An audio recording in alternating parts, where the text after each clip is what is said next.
Radio Cayman's Historical Vignettes was brought to you by Rotary Central. For more than 110 years, Rotary members have used their passion, energy, and intelligence to take action on sustainable projects. Talk Today is brought to you by Subway, open 24 hours in Countryside, Anderson Square in Georgetown, and Centennial Towers in West Bay. And by the Ministry of District Administration. Explore your history, explore your land, explore your sister islands. And Cayman Airways. Call them on 949-2311 to book your nonstop flights to Los Angeles and Panama. And Doctors Hospital. Peace of mind is important when life happens. Doctors Hospital, always there for you. Call 949-6066.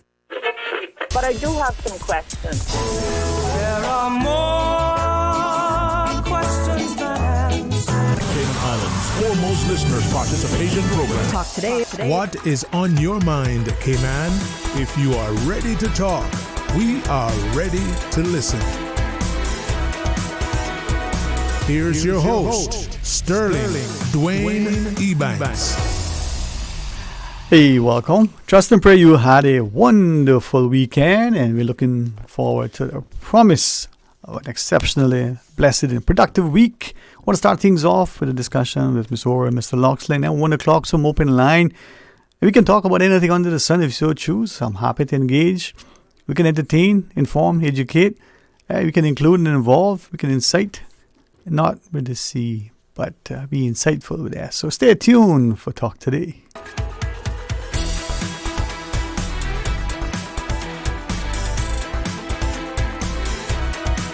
Talk Today is reminding you. Avoid any statements or comments which are abusive, derogatory, malicious, or defamatory. Do not use indecent language or make any statement that is false or misleading.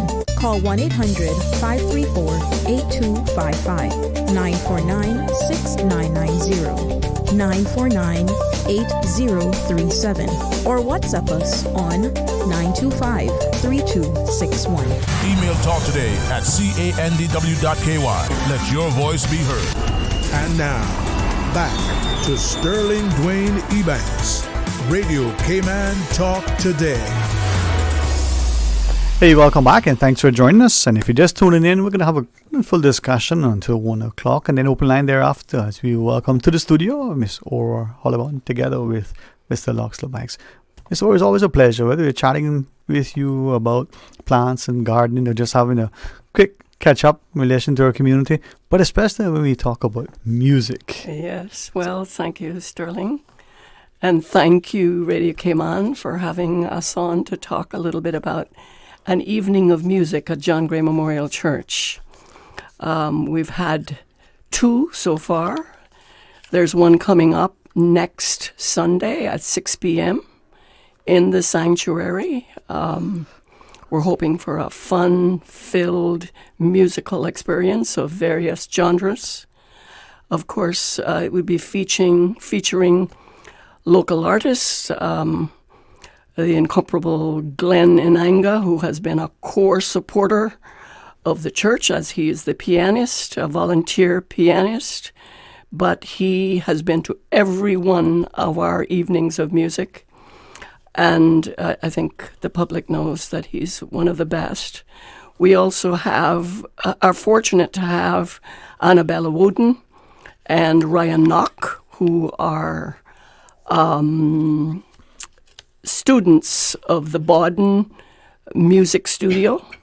And we have Andres Groves and little Catherine Enanga, who is Glenn's daughter, on the violin. And it's promising to be a wonderful evening.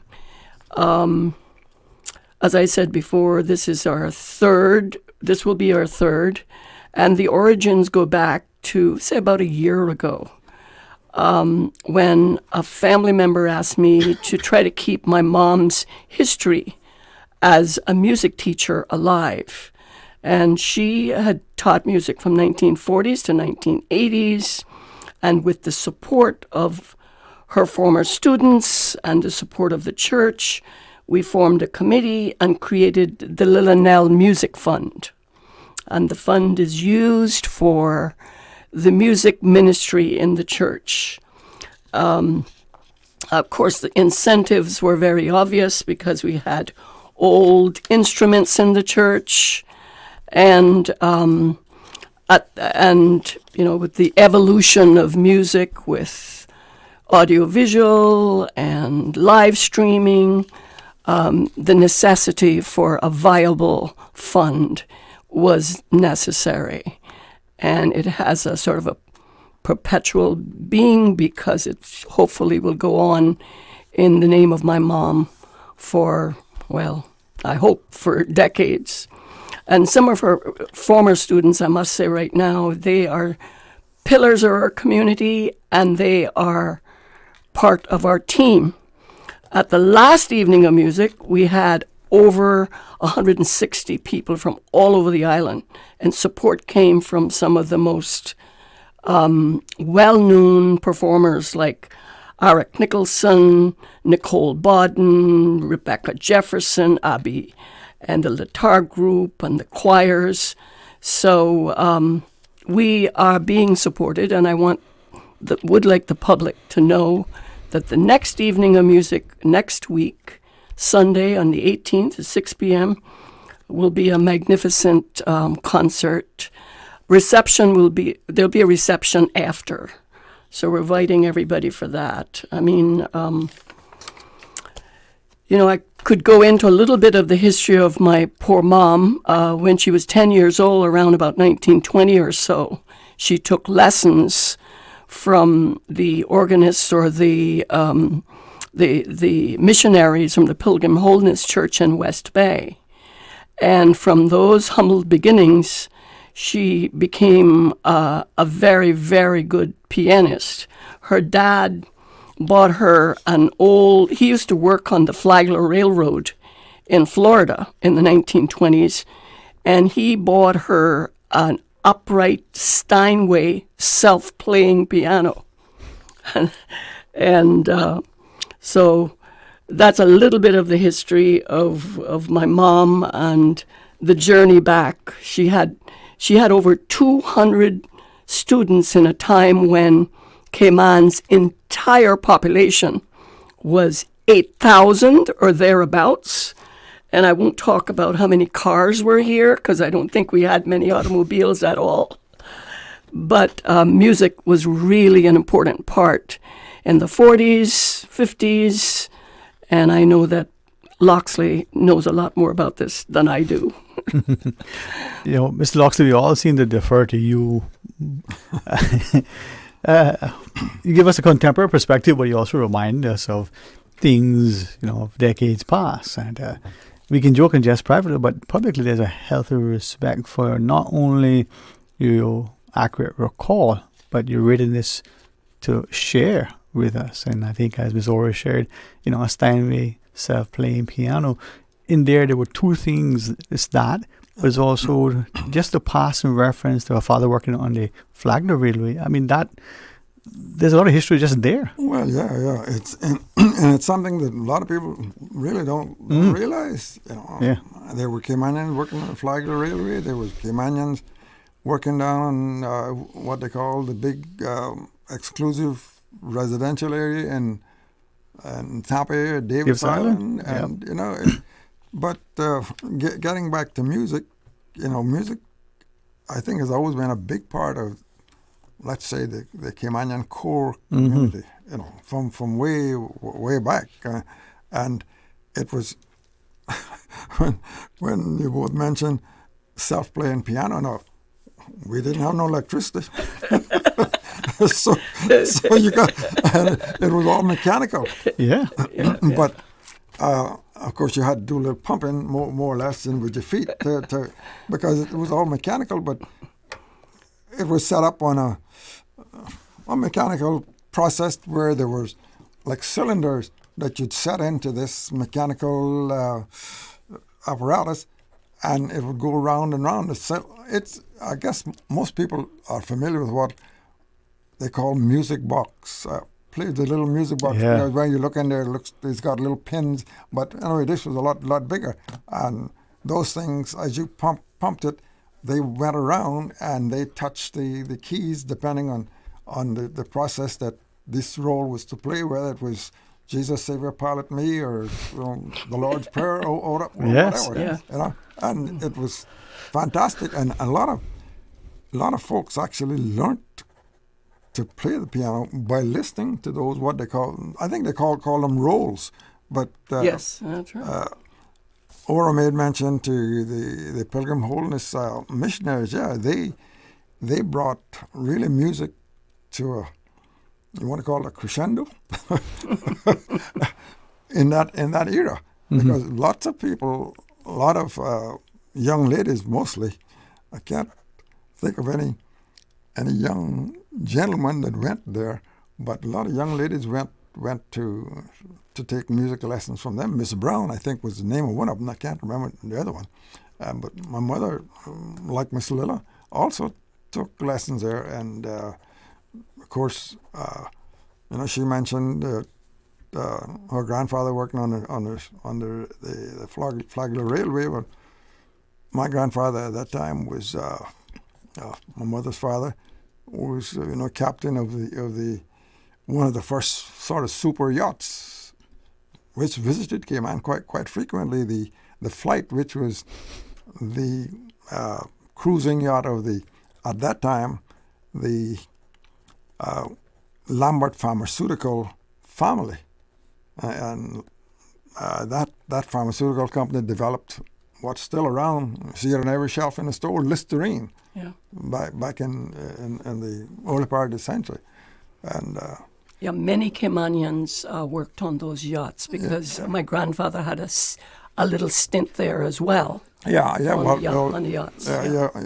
My grandfather had on this the flight. He had an all Caymanian crew, all except for the wireless operator, and it was one of the first sort of private super yachts of its day to have wireless.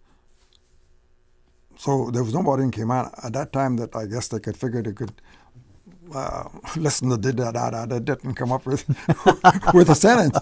So the wireless operator was I guess an American, I think. Yeah. So it. So you did do music, la la dee da da da. All right. Do re mi fa si do. So when we come back from the sorry.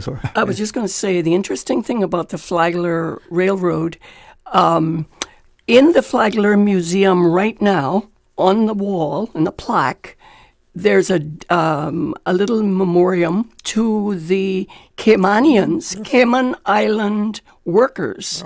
And I think the number was either 23 workers or 33 workers, but it's a dedication right there, right now. You can see that. No names, but the memoriam is there. Well, he himself in his writings recorded not just the contribution and appreciation, but he recognized and respected the work ethic, and he referenced where come Christmas time, look from to leave, and then return right as this new year started.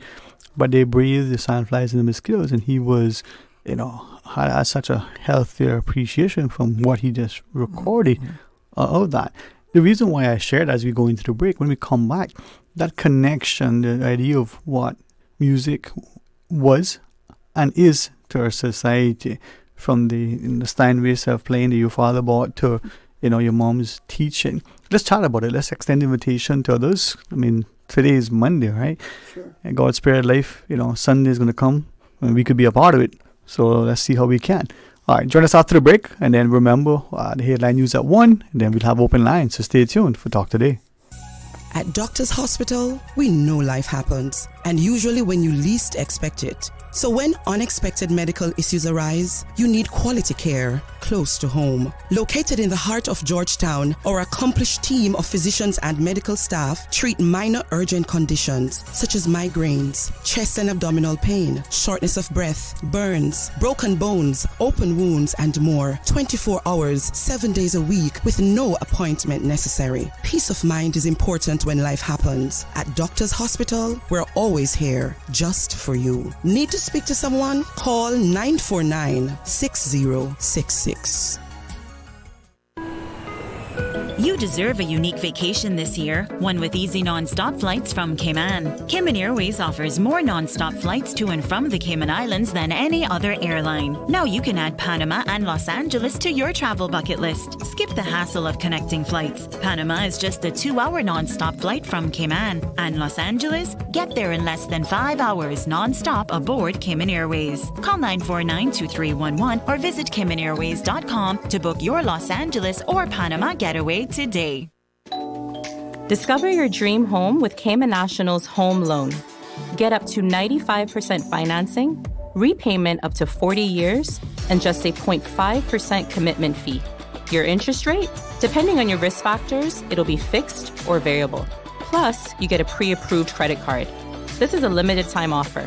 Dial 949-8300 or email lending@caymannational.com today. Your dream home starts with a vision, and often inspiration is at the heart of that vision. Brand Source Home Gallery's in-house designers are here to help bring your vision to life. Whether you're remodeling or building a new home, Brand Source Home Gallery is your one-stop solution.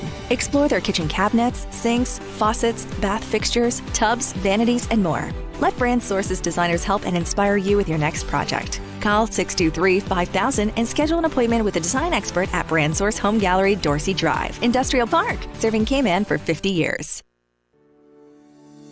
Work's new jobs and online payment services is officially live. Experience a more user-friendly site with easier navigation and enhanced features. Job seekers can now explore additional features tailored to their needs. Employers can benefit from a streamlined process for managing job posts and applications. Online payments are now a breeze. Discover more at worc.ky or call us at 945-9672. Radio Cayman's Talk Today.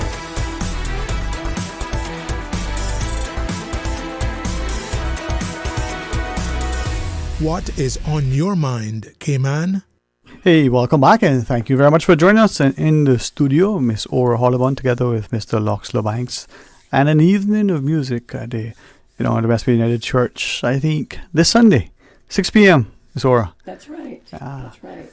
I think every time we think of music, we think Shakespeare says, "If music be the food of love, play on." And as you were sharing, I was recalling you talking to your father working in the Flagler, railroad, buying, for your mom. Steinway not my father, but my grandfather. Yeah, would have been her father. So yeah. I was so excited to think back on that era where the Roaring Twenties, is what it was called, and casting my mind back to some of the pictorials of the era, to seeing what I would imagine it would be like. Yes. Yes. I think sometimes, from the jazz and maybe how it's sort of almost personified in pictures, Mr. Loxley, must have been a good time to be alive, huh? Yeah, well, Steinway, that it's still one of the premier instruments, keyboard instruments in the world. Even today. Back in those days. You can still buy one. Yeah. For about 100,000. Yes. That's all? Yes. That's CI US? It must have been US. I checked it out. And, I would believe that back in those days, and we're talking now of the, around the late teens, early 20s, a Steinway might have been at that time going for $500-$600, maybe $1,500 up, But this is... Thank you for sharing that. And relate that to today's value. So you'll see... It was a fortune. You'll see the value that our forefathers... And she mentioned her grandfather, that he valued that. Mm-hmm. That's it. That culture or developing culture, so much that he... And, they had to... Think how they got that here. Yeah. They probably had to come out on a gold field or one of those, and they probably had to wrap that thing in 15 oil, what they call it, oilcloths. Yeah. To keep it from getting wet. I was, and I'll leave it to you because this is part of the history and what it even not only represents and reflects, but what it sort of positions for future. And Ms. Ora, just thinking back of what music has been through the centuries. From, I wasn't there. I'm told Miss Loughlin might have been, but I wasn't I don't think I was there either.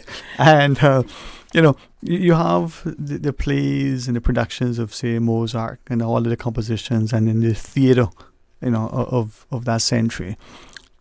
Then in the Cayman, now I'm not saying that our population is accurately recorded at any point, but let's go in the number that you gave. That's a relatively small number, I think the number that she made reference to, 8,000. I think if we're looking at that era, it was more like I would think maybe 45, 55. Yeah, 100. on the 6,000 people. As I remember, on those early days, I think. Toward the 80s and just before I left here, in the 70s, I think we had reached around 8,000 or so. So but that was the high number. I take half that, but even if it was twice that, right? Mm-hmm. The fact that a small place and carefully, how I generalize, but the wealth, the richness, right? Yes. Miss Locke's word is probably important. The investment and appreciation that we had for what music did for the community, and to invest in something like that, and then through that, Miss Ora, that tells a lot. One thing, those men that went overseas and worked, when they came back, they were well versed in an awful lot. They were a little bit they got educated. And one of the things was regarding music was that the value of music in a child's life. Mm-hmm. Because we know now that there's been a lot of research and so on, we know that it ignites a child's development. And my grandfather knew that. My mother was 10, and I was amazed at my mother's ability to read even at 97, at a distance, because her eyesight was good too. Yes. And so, it really helps the brain, the memory, the language, because we now know all of these things. Yeah. But back then, with a lot of mosquitoes, no paved roads, no electricity. But it just shows what you shared, that value, that appreciation, the quote-unquote investment that they saw in what it does for the community, certainly for the individual. And that benefited not just your household. And that number of students over, 5 decades? 5 decades? 5 decades. Right? It speaks to a resilience and a resolve, but that consistency, that commitment, is something that I think we don't do enough when it comes to our people showing a stock. And I'm honored. I sit there every time with Miss Loughlin, I learn more and become even much more. Music, they say, is a universal language. Yes. It speaks to everybody. Yeah. Mozart music still speaks to people here. Yeah. And as Caymanian music, indigenous, you want to call it, gets exposed, it'll be speaking to a lot of other people. I mean, if you go back and look at Dwayne's music, and he wrote, everything that he wrote about and sang about was CI sensitive. It was about Cayman Islands. Yes. Folk songs, right? Yeah. And folk melodies, yeah. And I think this is where, this evening music, just the sanctuary at that church, what it is in terms of the community, as connections throughout the country, but increasingly, Miss Ora, there's a historical context, but it grounds us now. And I hope he doesn't mind, but I value and respect Lenny Langer, sort of a contemporary musician, classically trained, engineering background, but his appreciation for music and his invitation, of. Well, the John Gray, as it's called in the United Church years ago, was a Presbyterian church, has always been a kind of musical center within the district. Mr. Bertie Ebanks, who, a lot of people are familiar with that name, he used to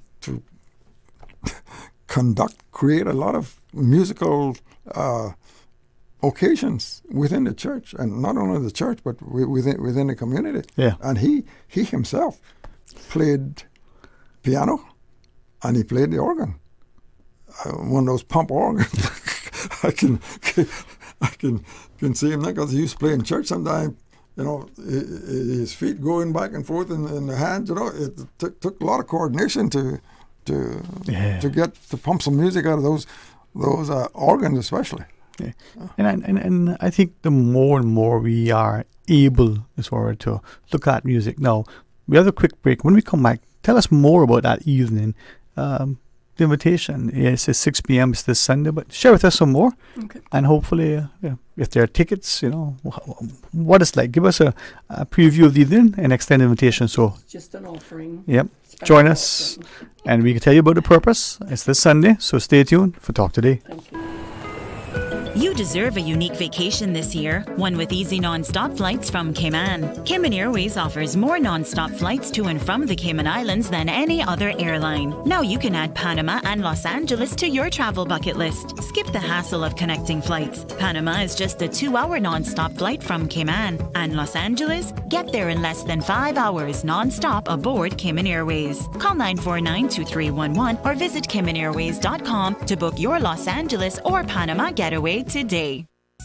At Doctors Hospital, we know life happens, and usually when you least expect it. So when unexpected medical issues arise, you need quality care close to home. Located in the heart of Georgetown, our accomplished team of physicians and medical staff treat minor urgent conditions such as migraines, chest and abdominal pain, shortness of breath, burns, broken bones, open wounds, and more. 24 hours, 7 days a week with no appointment necessary. Peace of mind is important when life happens. At Doctors Hospital, we're always here just for you. Need to speak to someone? Call 949-6066.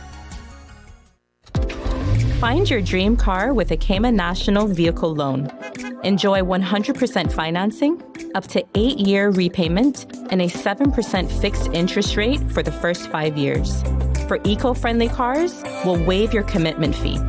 This only applies to new vehicles. Call 949-8300 or email lending@caymannational.com today.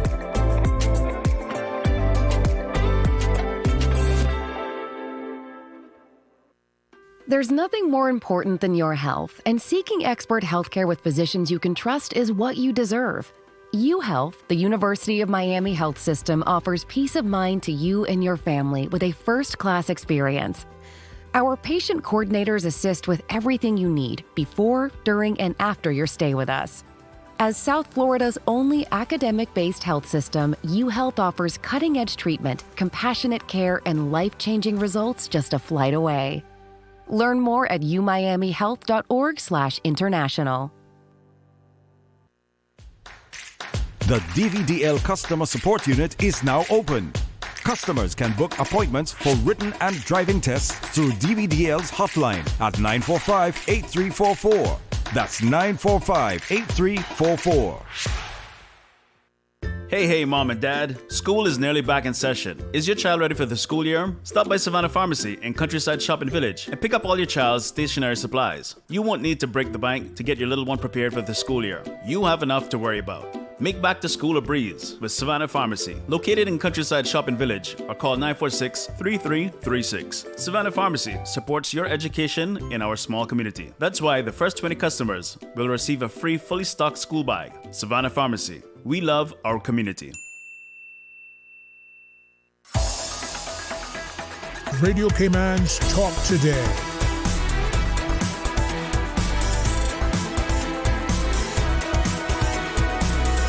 What is on your mind, Cayman? Welcome back, and thanks for joining us. And in the studio, Miss Aura Hollowburn and Mr. Loxler Banks. An evening of music. Music. It's good that at least I can play the radio. Well, perhaps we all can, but the important thing for the public to know is that next Sunday, the 18th, in John Gray Memorial Church in West Bay, there will be our third evening of concert of music, and that we have performers from several parts of the island, North Side, mostly West Bay. I think maybe one from Georgetown as well. Couple from Georgetown. So it's from all over the island. We have really, really gotten support from the community. Community meaning the island. Some of the finest musicians, as I mentioned earlier. And that's what it is. Music, I think, as Loxley said, brings us together. And it doesn't matter if it's the sanctuary, if it's the choir recital by the church choir or the youth group, or it's, original compositions. When you look back on it, and it really tells a story of how, I guess, the intelligence level of some of our forefathers, now, and I'm talking about in the music world, how they could listen to a melody, take the guitar and plunk it out immediately. And there was one style that kind of permeated the whole island, and that was, I guess you call it the Jimmy Rogers style, where the bass string was quite prominent within all the melodies. You go back and listen to some of the music that Mr. Ashton, I think that's his name, Allison's uncle, played, and you hear that bass line coming in there all the time, and even Miss Edith, who played the guitar, and I think there was also there was another lady down there.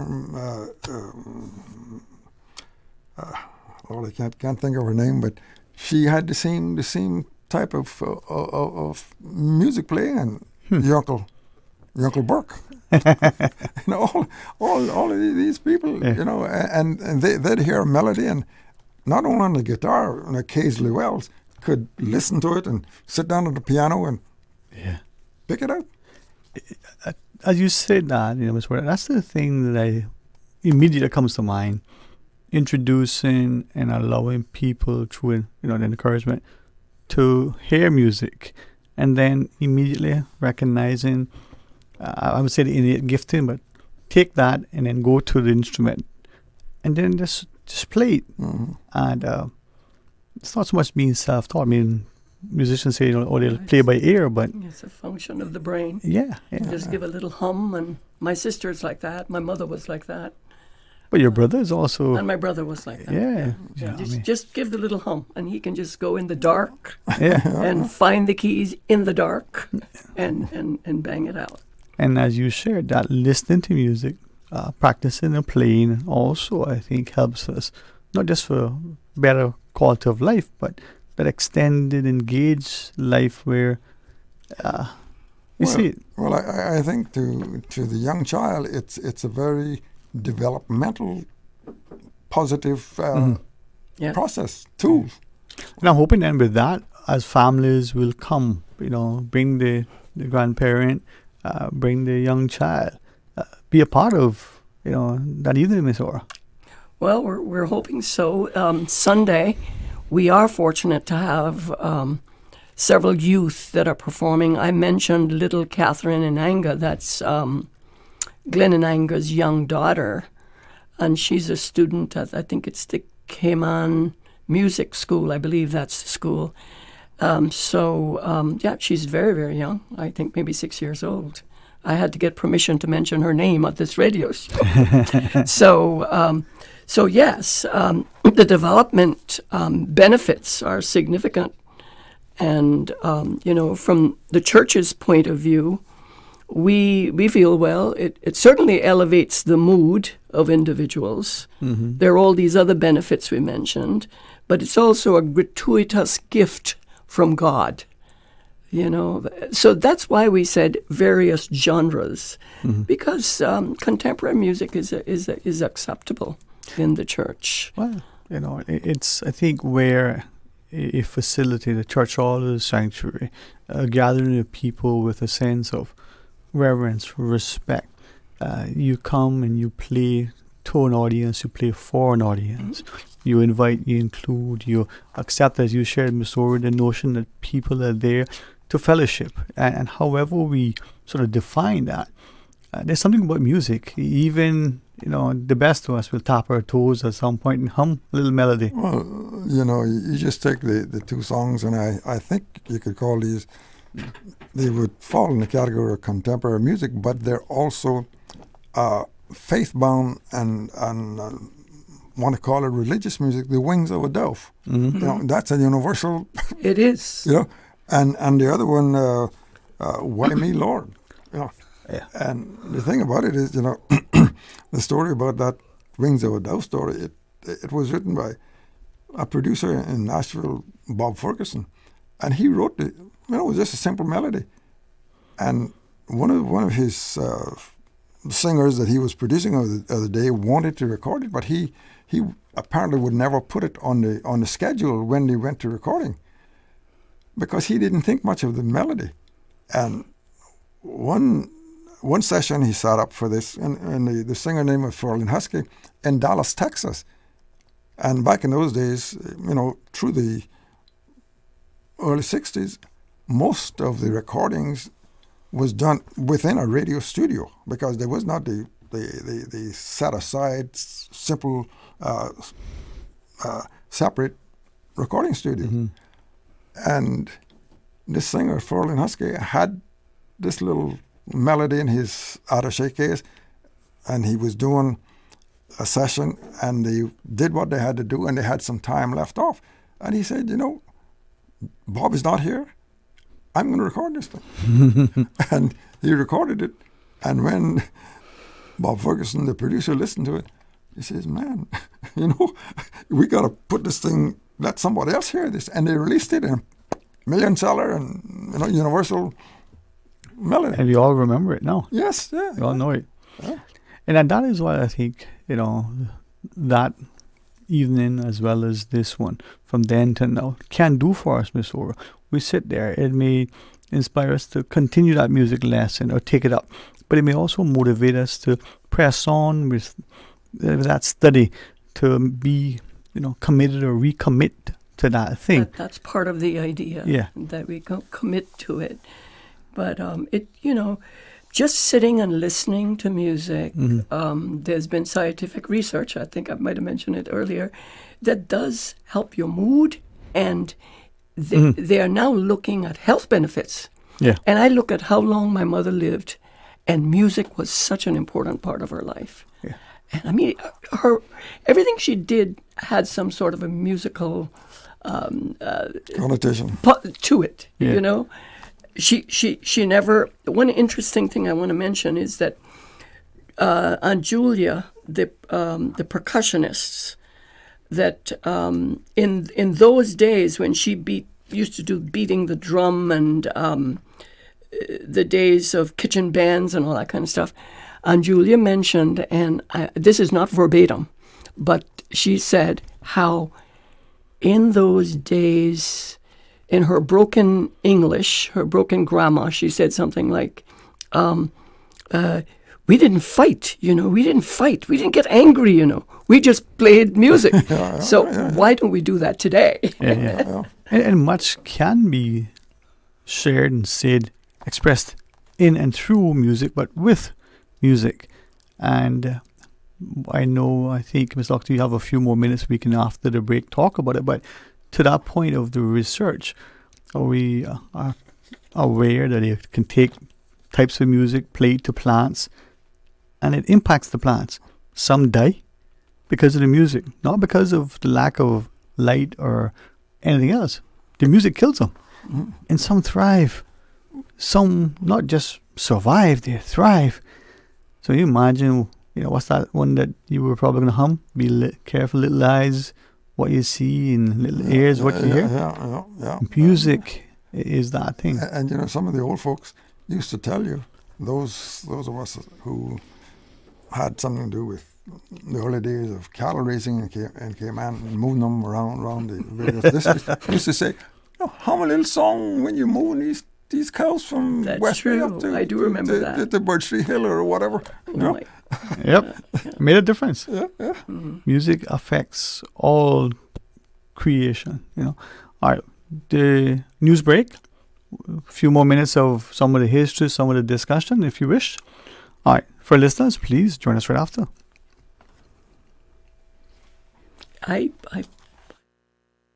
Since 1976. Covering Grand Cayman, Little Cayman, Cayman right. One small step for man, one giant leap for mankind. Radio Cayman in the Cayman Islands. From Radio Cayman's newsroom, this is Headlines. Local, regional, international news.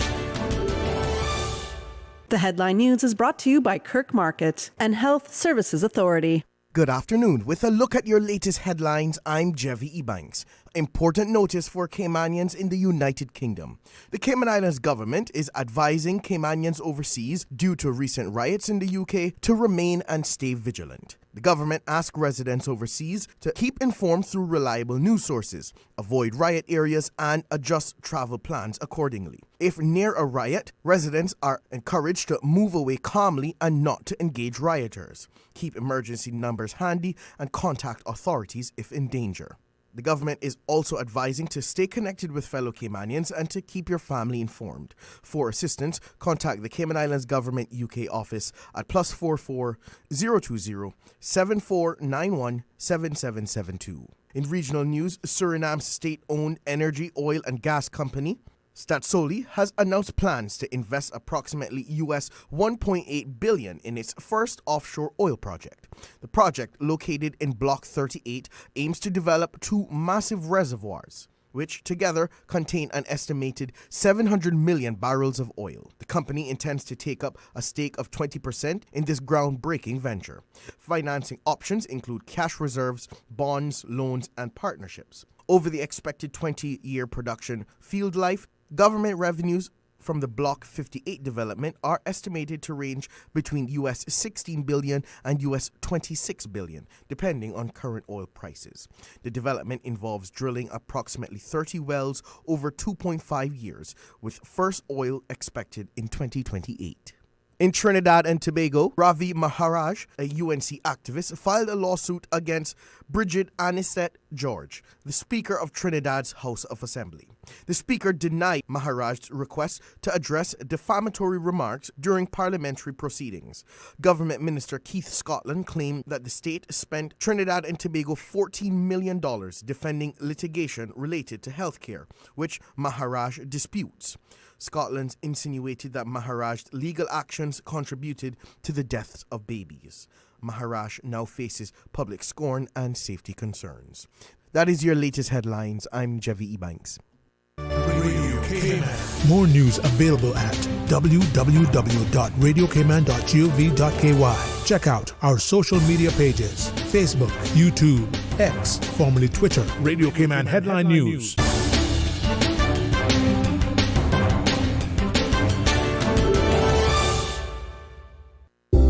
It's one of the best moments of your life when you welcome your baby into the world.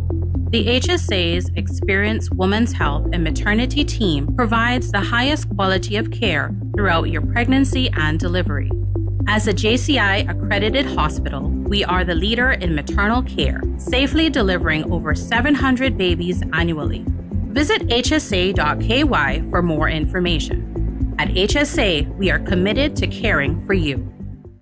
When it comes to weekly meal prep, I trust Kirk Market to provide the best value for quality proteins. The butchers at Kirk Market are super helpful. They always slice my steaks perfectly. Kirk Market has everything I need for healthy and flavorful protein-packed meals. From lean cuts of CAB choice beef, tender CAB prime beef, the juiciest pork, and all-natural hormone-free poultry, to their seafood section with everything from fresh local snapper to omega-3 rich salmon. I choose Kirk Market for the highest quality proteins to support my healthy lifestyle. Kirk Market. Eat well, live well, and discover a world of choice.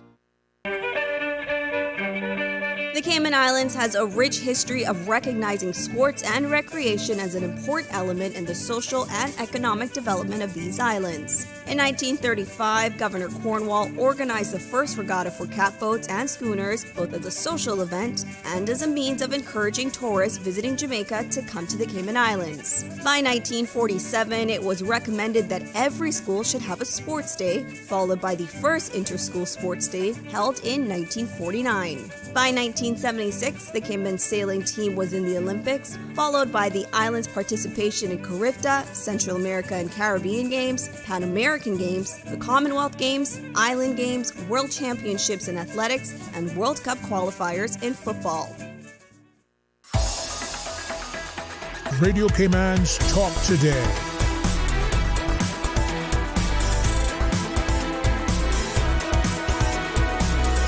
What is on your mind, Cayman? Hey, welcome back, and thank you so much for joining us in a few more minutes as we extend the invitation for this coming Sunday. 6 p.m. 18th, 6 p.m. Ms. Ora, tell us more. Well, a variety of performers. It's almost, I would say, about an hour and 20 minutes of continuous music. You should come, sit, relax, enjoy, listen to some of our youth. I've mentioned their names before. Little Caroline, Catherine Inanga, and Andreas Groves. He does a wonderful job on piano. The Baden Music Studio has been very cooperative with us, and two of our performers are from that studio. We also have the New Direction. It's a team from the North Side United, from William Pucci. I understand that they're very good as well. A very special offering will be taken, as I mentioned in the early part of the program. The offering will support the music ministry in John Gray Memorial Church. And by the way, that address is 24 Church Street, in case you don't know. Right near the four-way, huh? By the four-way, right. Mm-hmm. We had an awful lot of tourists last time. We had over 166 people. So it's a wonderful audience. And after, of course, we have reception of light refreshments. The church hall is just through the breezeway, huh? Yes, it's just through the breezeway. It promises, I think, Mr. Loxton, many times we don't say that there are not enough things to do, or if they are, there are only sort of these type of things and nothing for the family. But if you like music, Sunday evening is your night. Yeah, it's a good time. The names that Ms. Aura mentioned sort of remind us of how important it is to watch the parents encouraging their children, watching the children and their dedication, their diligence. And sometimes that level, that you want to get to can only sort of be attained with the encouragement of your wider community. So for us, just being present can help. Yes, definitely. I know when you think of Caymanian music, you have to bring Pastor Allison's name in there, because he has done some really great music here in Cayman. It doesn't get enough exposure. But I just want to say that he was performing on the 18th, but had to cancel due to illness. So just some flu or something. So we recognize that he is. We're going to have him. We're going to have them one of the subsequent programs for sure. Yes, they're on the list. If I might, as you shared Dr. Curtis Barnett messages and says, please remind Mr. Loxley, at least one man, his father got some of the lessons. We're talking from Miss Rebecca Brown, as you mentioned earlier. She was doing note reading, violin playing, singing. When that young missionary, Miss Rebecca Brown, he said he also can recall Mr. Jacob Anderson, sang in her youth adult quartet. His mother, Miss Olivine, learned notation and mandolin from Miss Brown. So that involvement of the church, extending it to the community, to those people like Miss Olivine, now Dr. Curtis Barnett, with his siblings and their children. Yes, still very much a musically inclined family. That's right. Baden Studio is Dr. Barnett's daughter, Nicole, and Curtis was my mom's student. So yeah, it's and I remember Mr. Will Mr. Will Barnett and Miss Olivine used to make some beautiful music down in the Pilgrim Holiness Church with him on the fiddle and she on the mandolin. And funny thing, you know, a lot of folks in Cayman years ago played the mandolin. There was quite a number of ladies in South Sound. Yeah, my mom did also. Yeah, and oddly enough, you know, a lot of the popular songs of the day, you can hear the mandolin has come back and made its way round and round, and it's again becoming a prominent piece of music within a production. I think this is where, as we encourage, you know, that level of commitment. Anyone who is taking a music lesson, sometimes as a student, as a child, you feel a sense of obligation. Your parents are obligating you. I pay these fees. Or if the person is offering, not because they see something in you. But it's only later in life that you appreciate, whether you become an accomplished musician and that becomes your sort of bread and butter, or whether it's just, you know, that retreat some evenings for relaxation. But the discipline, the commitment, that thing that you develop, it bodes well for later in life, dealing with your children as they come along, you know, negotiating something with, you know, within your workspace. Music does a lot. Now, I'm glad that you have this. It improves the brain and memory and language development. Yeah. And you know, one of the melodies that, even if they were playing under Mr. Alvis Smith's Tamarind Tree down there, or somewhere out on the waterfront, when they got together for these jam sessions, one of the melodies that always seemed to work its way in there is it's a religious song. Someday I'll fly away, you know, because it fly away. It really has a connectivity melody that, you know, that gets in between your ears, you know. And it's interesting that particular song, we may more often hear it at a church service for, you know, our loved ones as they pass. But if you think about it, just like on the wings of a dove, you know, for me it's a country song, but you can listen to it. Many of the contemporary songs now by some of the more sort of clean artists, there is some element to it of spirituality, of connectedness, and someone sitting Sunday evening may just miss or be inspired to create, to do, to pursue, to persevere. Hoping, that's you know, we'll see. That's what we're hoping for. Yeah. 6 o'clock. So what do you need from us, Miss Ora, as we come along? Just show up and be prepared to enjoy? Just show up and be prepared for a special offering.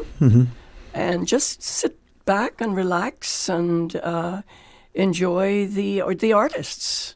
Yeah. You know? Mr. Loxley, you, I think, may not appreciate how much we value you, Dr. Sleeve, and others for sharing, but for reminding us of the importance to share, to recall, but to respect. And as we are reminded, you know, through just now, what else do you want to share with us? Because music connects us across the entire country, but it also has spanned that bridge in many cases for our seafarers as they went from their request that they sent back to the way we communicated. Well, you know, a lot of them were good musicians. Yes. Captain Harlan, I think, from Kilmanbright, and Buddy B. They were all seafarers. Burke Parson, Dee Dee, Dalman. He sailed the seas. You name it. You know, it was a part of the culture. Yes. And as I said, remember, we didn't have a lot here. No. We were literally in the dark. No public utilities. That music, you know, it just was important. I mean, Captain Crosby, who's still around, you know, he can still pluck those strings pretty well, you know. And you see it in his son, or one of his sons. Right? Yes, you see Kenneth. it. Yeah. Kenneth. And from that whole notion of what music is, you're talking seafarers. Look at the song "The Goldfield." You know, a song that records, you know, true music. Something as important, historical, as historically important as that, and that granted, that exists elsewhere. It has transcended the centuries. But today, Swanker travels, on a tour, as it were, a whirlwind tour. But at the end of the day, what will that do, for the country? And you look at this, they did a session at the Library of Congress. Yes. Okay. Now, how important is that? Yeah. In the space of Caymanian music? And we need more of that kind of thinking right here locally. Well, what it tells us is that we've allowed ourselves to be disrespected, disparaged, and divided. We've allowed our country to somehow be relegated to the margins, believing that when we champion who we are, what we have, that somehow this word that has come into vogue is xenophobic. But you reference, and I hope he doesn't mind, because I have utmost respect for him, the person, him, the dad, but him, the acclaimed musician, Mr. Glenn Ananga. He took probably, well, a few here this might say, we know why you're saying that. But the steel pan, the steel drum, that was perhaps one of the greatest creations when you think of it as a musical instrument. And he took that, respected what it is in terms of his historical, cultural, sort of reference, and then play it as a classical instrument.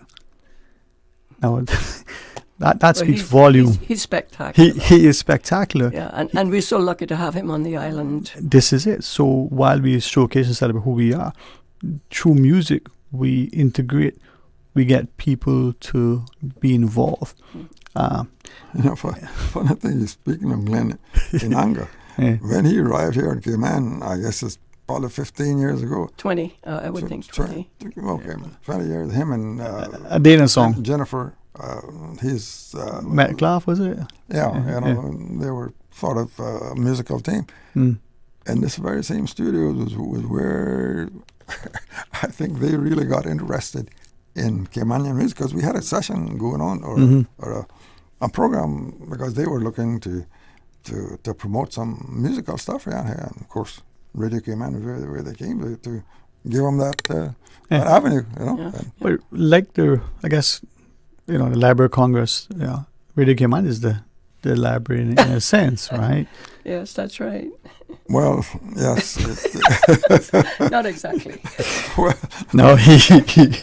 Well, it is, because I believe, I think that most of the stuff that has been recorded here in Cayman musically is in the library. Yes, and and that's something that should be preserved. And you take, for instance, if you look back at the Pirates Week songs, okay, I think over the years there were at least, I'd say 10 to 12, maybe 15 productions done of Pirates Week songs. And this was from 1976, 77, I guess it was 77, with Cardinal and Pieces of Eight, up through what I haven't really heard too much recently about the Pirates Week song, but that was a really great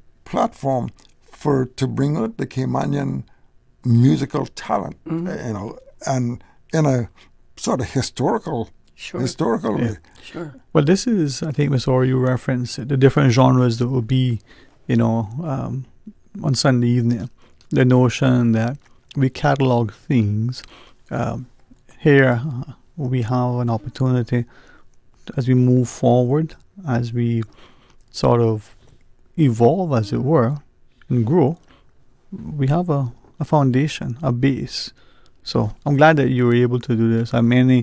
Easily. You just reference, Dr. Curtis Barnett as just one. Yeah, he's on our team. Yeah, he's one of the 9 committee members. Him and his wife. Yeah, and again, just that family, that as large as it is, that family is one more indication of why working together, it makes it not only more successful but more enjoyable. Yes. So as we wrap up, share the same interests and music, have the same passion. Music and more music, and the more we can sing. Music. Yeah, maybe you and I could do a What do you think, Mr. Loxley? We could pull it off? That gene didn't pass down to us, huh? But I just want to say that the interesting thing about as our evening of music develops, and we continue to do this, is that we're drawing, as I indicated, Bodden's Music Studio, we're drawing on talent from the individual music schools. And we have several. We have several very good ones. So I reach out to all of them. Some will participate a little more eagerly than others, but a lot of times it's an inconvenient time or something. But this is an important synergy that is developing. And it gives the students a chance to be showcased. Yes. And it grows. Well, let's say redeveloping, because it was throughout the community many years ago. I mean, sure. Mr. Norbert Thompson named it, rings a lot of bells here in Cayman. I mean, he was a fabulous musician, and he partook in a lot of those jam sessions under Mr. Albert Smith tambourine tree down there with Elon Powers, and Would you say that was the 20s or 30s? Well, that was the late 30s through the 40s, and that tamarind tree, like many gathering spaces, are things in our history that no longer perhaps physically are there, but what they represent, what they should reflect, but also what they should remind is the importance of how through music we can come together, and how, as you said, Julie referenced, we didn't fight, we played music. and it's a way to bring a community, it's a way to, tell a story, and more importantly, it's a way, for us to be ever reminded of that sacrifice. Yeah, and that's why the church is behind this too. The church can see these benefits that we talked about. Yeah. And that's what we're doing. We're trying to bring people to Christ, but at the same time, you can do it in different ways and meet people where they are. There's much in music from ministry to the message. And many of the great musicians over the years had their start. Some sitting, like Hank Williams, sitting on the piano stool with his mother, listening to her play the piano. Yeah. Well, I always appreciate Mr. Loxley. I know Miss Story has to, get onto other things. I don't know that you have as much time to do all the good things that you want to do, but if you want to stay on with me for a minute, the invitation is always there publicly. If you can't, we understand, because you got to roll and rock. It's all for a young man like Mr. Loxley, how he manages to. I don't know. I can tell you. But thank you. Closing thoughts, Ms. Sora. But let me just say, you say, how does he do it? Because he's always done it. It's a part of him. Yeah. Getting involved, being interested, living. Yes. God wants us to live. Yeah. He's not a selfish God. Yeah. We can live through music and variety of things. And please, 18th, next Sunday, 6 p.m., John Gray Memorial Sanctuary, refreshments after. And if you're lost, just a right turn coming from east by the four-way stop. Thank you. Well, half a block up the street. Is it that far? It's just right around the corner. Where Mr. Butter Stories to be? That's right there. Right there. Across from Mr. Clive's? Yeah. Cap Charlie's. Ms. Loxley, always a pleasure, sir, Ms. Orr. Thank you, Mom. And to our listeners, when we come back, it will be open line and we can chat and share. We'll invite you to, give us your perspective. So please stay tuned for Talk Today. 89.9 Radio Cayman helps you to weather the storm during this hurricane season. One of the most crucial elements of hurricane preparedness is storm awareness. During the season, it is of utmost importance to pay attention to the latest local weather forecast, as hurricanes do not suddenly form or strike. There are various methods of advanced notification. Utilizing such may be the difference between a favorable outcome and disaster. Both television and radio serve as excellent mediums with up-to-the-minute storm path information in the wake of a hurricane. Another method of tracking a hurricane may be only arm's length away. Your smartphone or tablet can be your most valuable tool before, during and after a storm, providing countless numbers of apps with crucial hurricane information. Many apps allow you to track storms with moving radar and satellite imagery, plus offer alerts, current conditions, forecasts, advisories, and even video. This hurricane preparedness tip was brought to you by your community radio station, Radio Cayman 89.9 FM.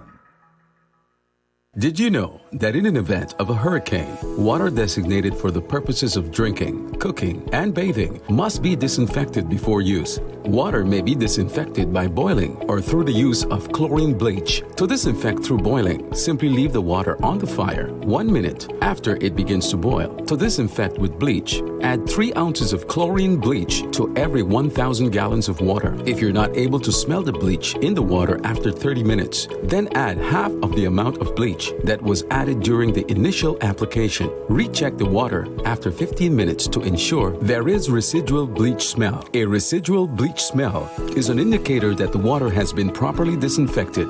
For more hurricane food safety tips, visit the DEH website, www.gov.ky/DEH.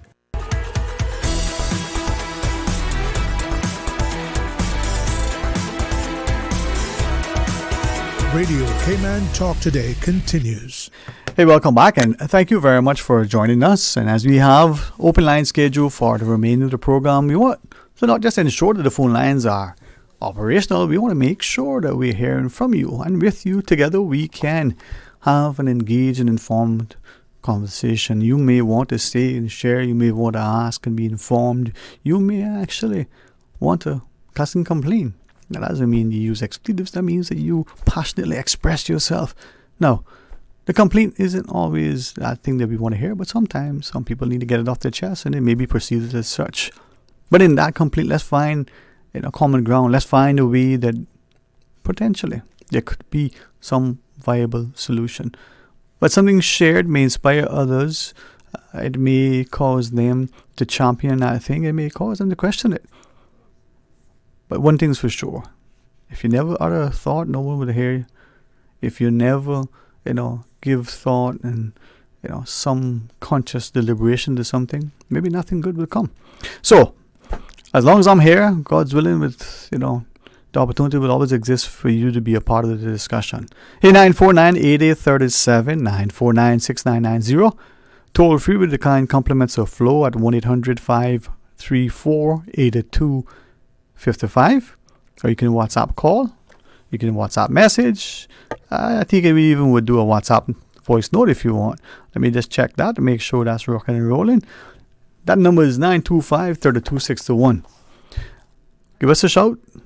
Share with us your thoughts on anything that you wish to discuss.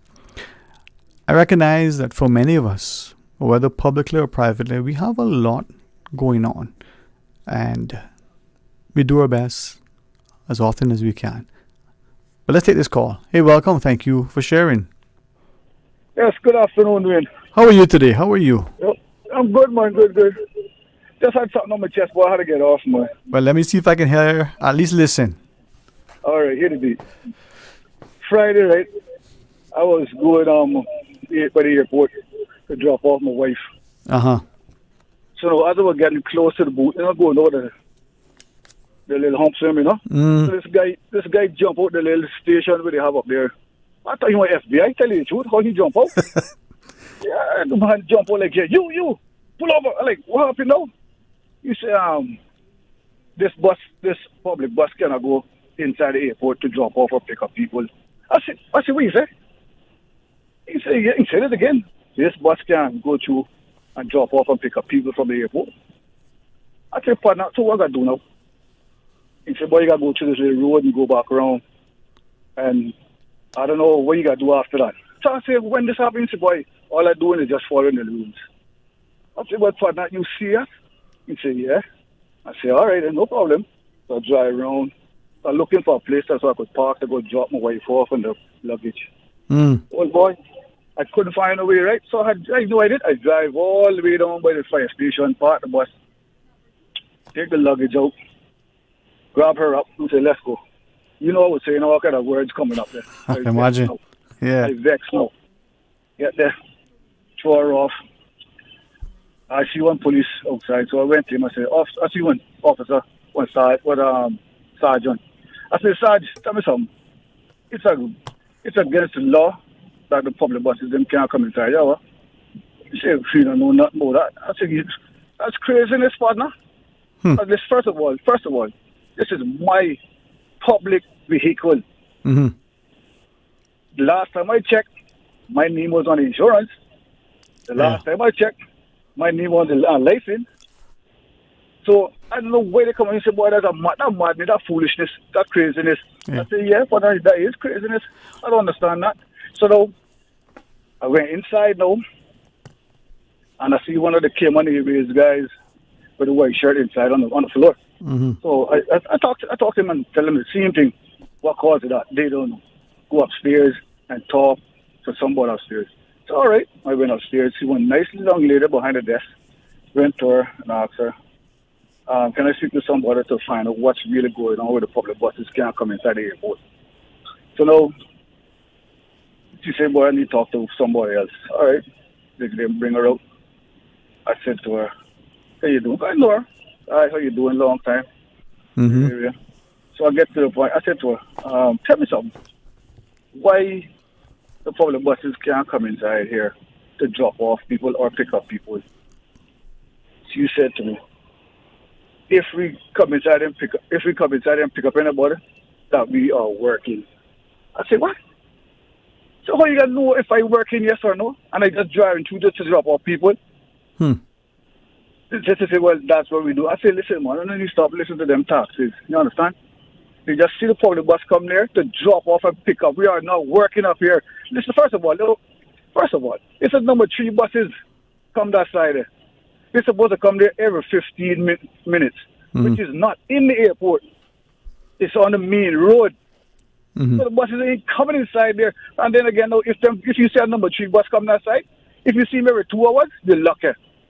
Because they don't come that side. I don't know why they issue that number 3 road for anyhow. But and then again, one time somebody at the bus station came by the bus stop, and asked if the buses go to the airport. So we say, yeah, the number 3 buses go to the airport. So he went there, asked the driver if he go to the airport. Then they say like, no, he not going. So they come back and I say, what happened? The driver said he not going to the airport. They talk to the person in the booth. They went to go talk to the person in the booth. The guy went to talk to the driver. But they come to the driver and say, well, he going for lunch. He not going to the airport, period.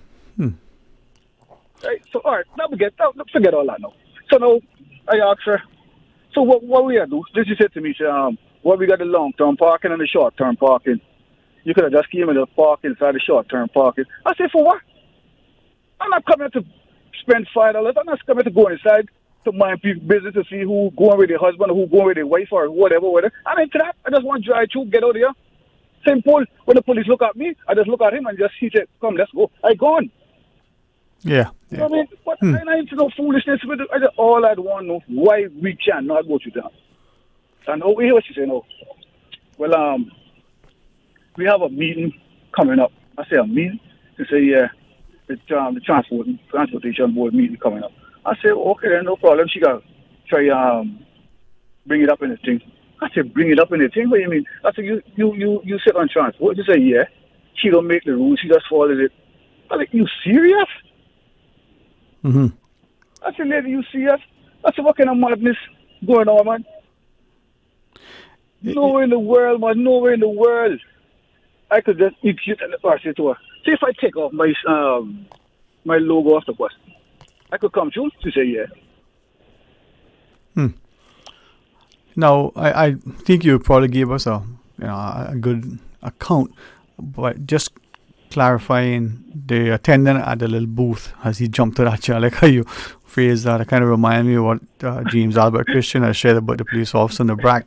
But having said that, no, man, it was like, it wasn't like, you know. Yeah. That was just making how he did it was I'm telling you. Yeah, man, yeah. Just jump out like no, you can't go in here. Yeah. I was like, what do you mean?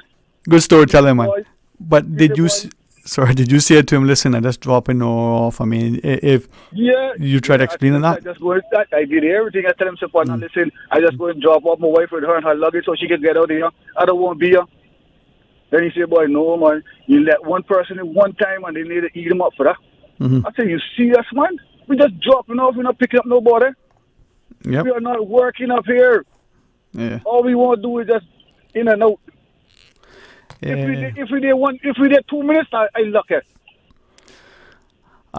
Sometimes, like, as you sharing, and you did say that you could have, as someone told you after the fact, you could have gone into the short-term parking. But I wonder, I don't know exactly, but I know there's a small grace period that you can go into the short term. I think you need to get your ticket validated, and then when you go out within that 5, 10, 15 minutes, whatever, there's not a lot of time, from what I understand. You don't have to pay a fee, but I think for some people it's the inconvenience. I wonder though if there's a way to sort of go through so that you don't have to navigate that. But that won't help with your circumstance this time. That's what I'm saying. I don't want to stay there even for 5 minutes. I just want to get out of there. Yeah, I just want to pull up, show her up on the luggage, and I go on. No, what happens on the return journey? She's coming back. You got to go pick her up. That's the same thing again. Yeah. How do you manage that? I mean, there are many people who have their. All right. Because, for instance, I give her a little, like a little brief thing. I said, listen, man. Suppose my grandmother was coming inside here now in a wheelchair, and I have to come to pick her up. What am I supposed to do? Yeah. How? Well, it is an interesting dilemma that could potentially be resolved. But I just hoping somebody just listening, and so they could just say because that is a stupid. It is. Yeah. Now the person did share if you took off the decals and the signage and the light and all that, then that would be different, right? That'd be different. But then I wonder what the difference is. I'm not picking up nobody. I am. Yeah. You see me contracting in the money. Yeah, but we hear your perspective and then we try to understand theirs, and we know that licensed operators from the airport or from the ports in general have to have that approval. They pay a fee and they're sanctioned to drop off and pick up. So it is an issue. But like you said, they do it that way, for instance. Yeah, they at the airport, it's a fee, whatever. But I'm not driving through, I'm not stopping, I'm not picking up, I just dropping off. And I don't understand it. I just don't. Well, your perspective is valid. Hopefully, as you shared, someone's listening, but maybe reach out to some of the board members at the airport's authority and just ask, briefly, how is this? And they might be able to pacify you more, Yeah, but she says she sits on the board too, So I said, tell me then why? Because, we think that we come up there to pick up people and we charge. What? Mm-hmm. First of all, we don't even want to come to the airport. But you say you got luggage for you just want to drop them when you get out of there. But I'm telling her, she must stop listening to them talk this. Because we're not doing nothing, we just come drop off and pick up and we gone. Yeah, that is the challenge. Interesting to see what, if any, sort of adjustments can be made. Really, nothing come out of it, so I'm just had work clear. No, listen, it's good to vent and share, and you may be surprised. Unfortunately, others have a similar experience, and through this, there might be something that happens so that they can preserve their revenue stream, but at the same time, see how it could negatively impact people in a very material way, because you have to go back and get her, unless you might be like the fella whose wife complains about, you don't take me anywhere. You say I do, but you keep coming back. Yeah. Sorry. I didn't come back. No, man. Boys are hurt, man. Otherwise, you're good. Yeah, I good, man. I good. I just had to get that off my chest, man. But that really hurt, man. Man. I can understand, But keep us posted if it changes, all right? You know the part I hurt, right? Yeah. And I had to walk back from the fire station with all that luggage. In the hot sun. And get sweaty and all that. I know, but I say, boy, you want to ride? No. Yeah. And give me a bottle of water, and I say, my gosh, all right, that's all right. I will make it. You make it, man. A little exercise. Yeah. A little sunshine. Yeah. All right, Bo. All right, man. Thanks for listening. Listen. Thank you for taking the time, and hopefully it won't happen again. But all the best to you. And this is where we figure out how, to appreciate and respect the Cayman landscape sometimes isn't exactly what it is. I know that issue with that little kiosk or guard gate or whatever it is. The chairman of the Airports Authority had publicly in the past made reference to it and reflecting the discussion with the governor's office and the Airports Authority as something that happens. I mean, aviation falls within that remit, and safety and security is paramount, but at other times is there other things that can accommodate the local landscape. Let's pause and take a break. When you come back, let's talk about it. I mean, let's talk about anything that you wish to share. I'll do my best at the very least listen and understand. So stay tuned for Talk Today. Summer's heating up, and so are the good times. Whether you are out on the water, enjoying the beach, or gathering with colleagues for an office bash, make it a feast to remember with Subway. From assorted sandwich platters to mouth-watering cookies, our catering menu has something for everyone. Perfect for groups of 5 or more. For food that's fresh, fast, and perfect for any occasion, choose Subway Catering. Visit subway.ky for catering options. Subway. Eat fresh. You deserve a unique vacation this year, one with easy non-stop flights from Cayman. Cayman Airways offers more non-stop flights to and from the Cayman Islands than any other airline. Now you can add Panama and Los Angeles to your travel bucket list. Skip the hassle of connecting flights. Panama is just a 2-hour non-stop flight from Cayman. And Los Angeles? Get there in less than 5 hours non-stop aboard Cayman Airways. Call 949-2311 or visit CaymanAirways.com to book your Los Angeles or Panama getaway today. Refer a friend and get $50 to spend when your friend or family member opens a personal account with Cayman National. From July 9th to September 30th, 2024, C&B customers can earn $50 for each referral who opens an individual or joint personal account. Earn up to $500 with a maximum of 10 referrals. Visit CaymanNational.com for more details on this promotion and follow us on social media for updates. Terms and conditions apply. At Doctors Hospital, we know life happens, and usually when you least expect it. So when unexpected medical issues arise, you need quality care close to home. Located in the heart of Georgetown, our accomplished team of physicians and medical staff treat minor urgent conditions such as migraines, chest and abdominal pain, shortness of breath, burns, broken bones, open wounds, and more. 24 hours, 7 days a week with no appointment necessary. Peace of mind is important when life happens. At Doctors Hospital, we're always here just for you. Need to speak to someone? Call 949-6066. Radio Cayman News. Arrested a 76-year-old man from Cayman Brac on suspicion of murder. Police say the senior politician was transported to the hospital. Daring daylight robbery unfolded at the Diamond International Store. I'm struggling to see how we have spent more than double what we budgeted. Radio Cayman. Your voice, your choice for today's biggest news.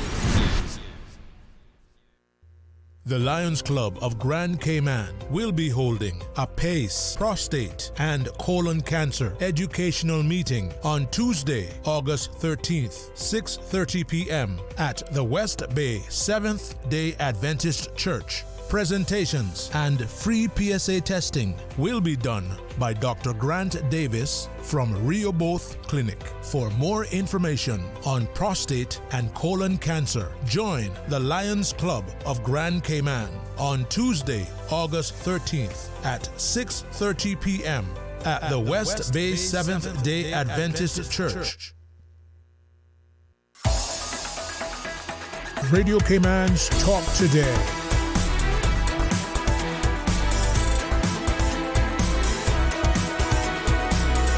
What is on your mind, Cayman? Welcome back and thanks for joining us.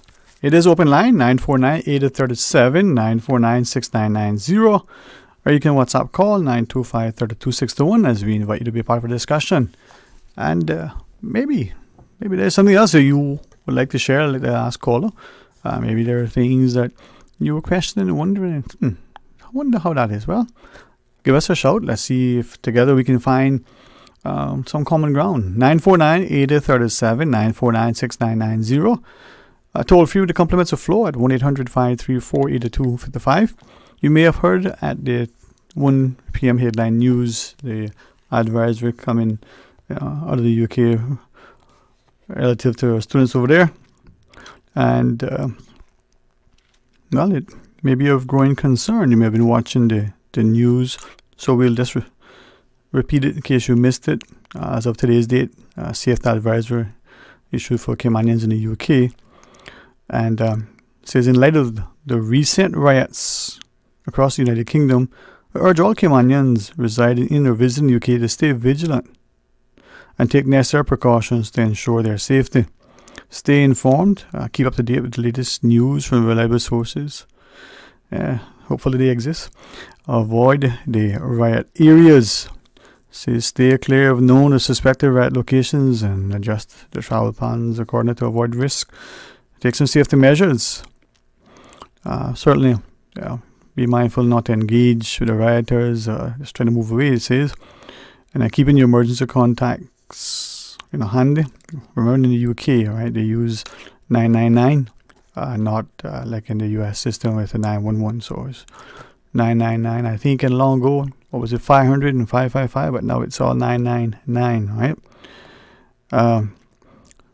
Keep your family and your community informed and stay in contact, it says. And the release says that, they're monitoring it. You can always contact and reach out to the Caymanian government office in the UK, and the number's there. So it's interesting. I want to share that because I saw it earlier, and recognizing that in the sort of changing world in which we find ourselves, they say sometimes, life imitates fiction, or fiction imitates life, but they say, truth is stranger than fiction. We have to wonder where we are and what's happening. Let's take this call. Hey, welcome. Thanks for calling. Hey, good afternoon to you, Sterling. How you doing, man? Excellent. How about yourself? Present, bro. Present. Present and accounted for. You sitting in the front seat, I bet.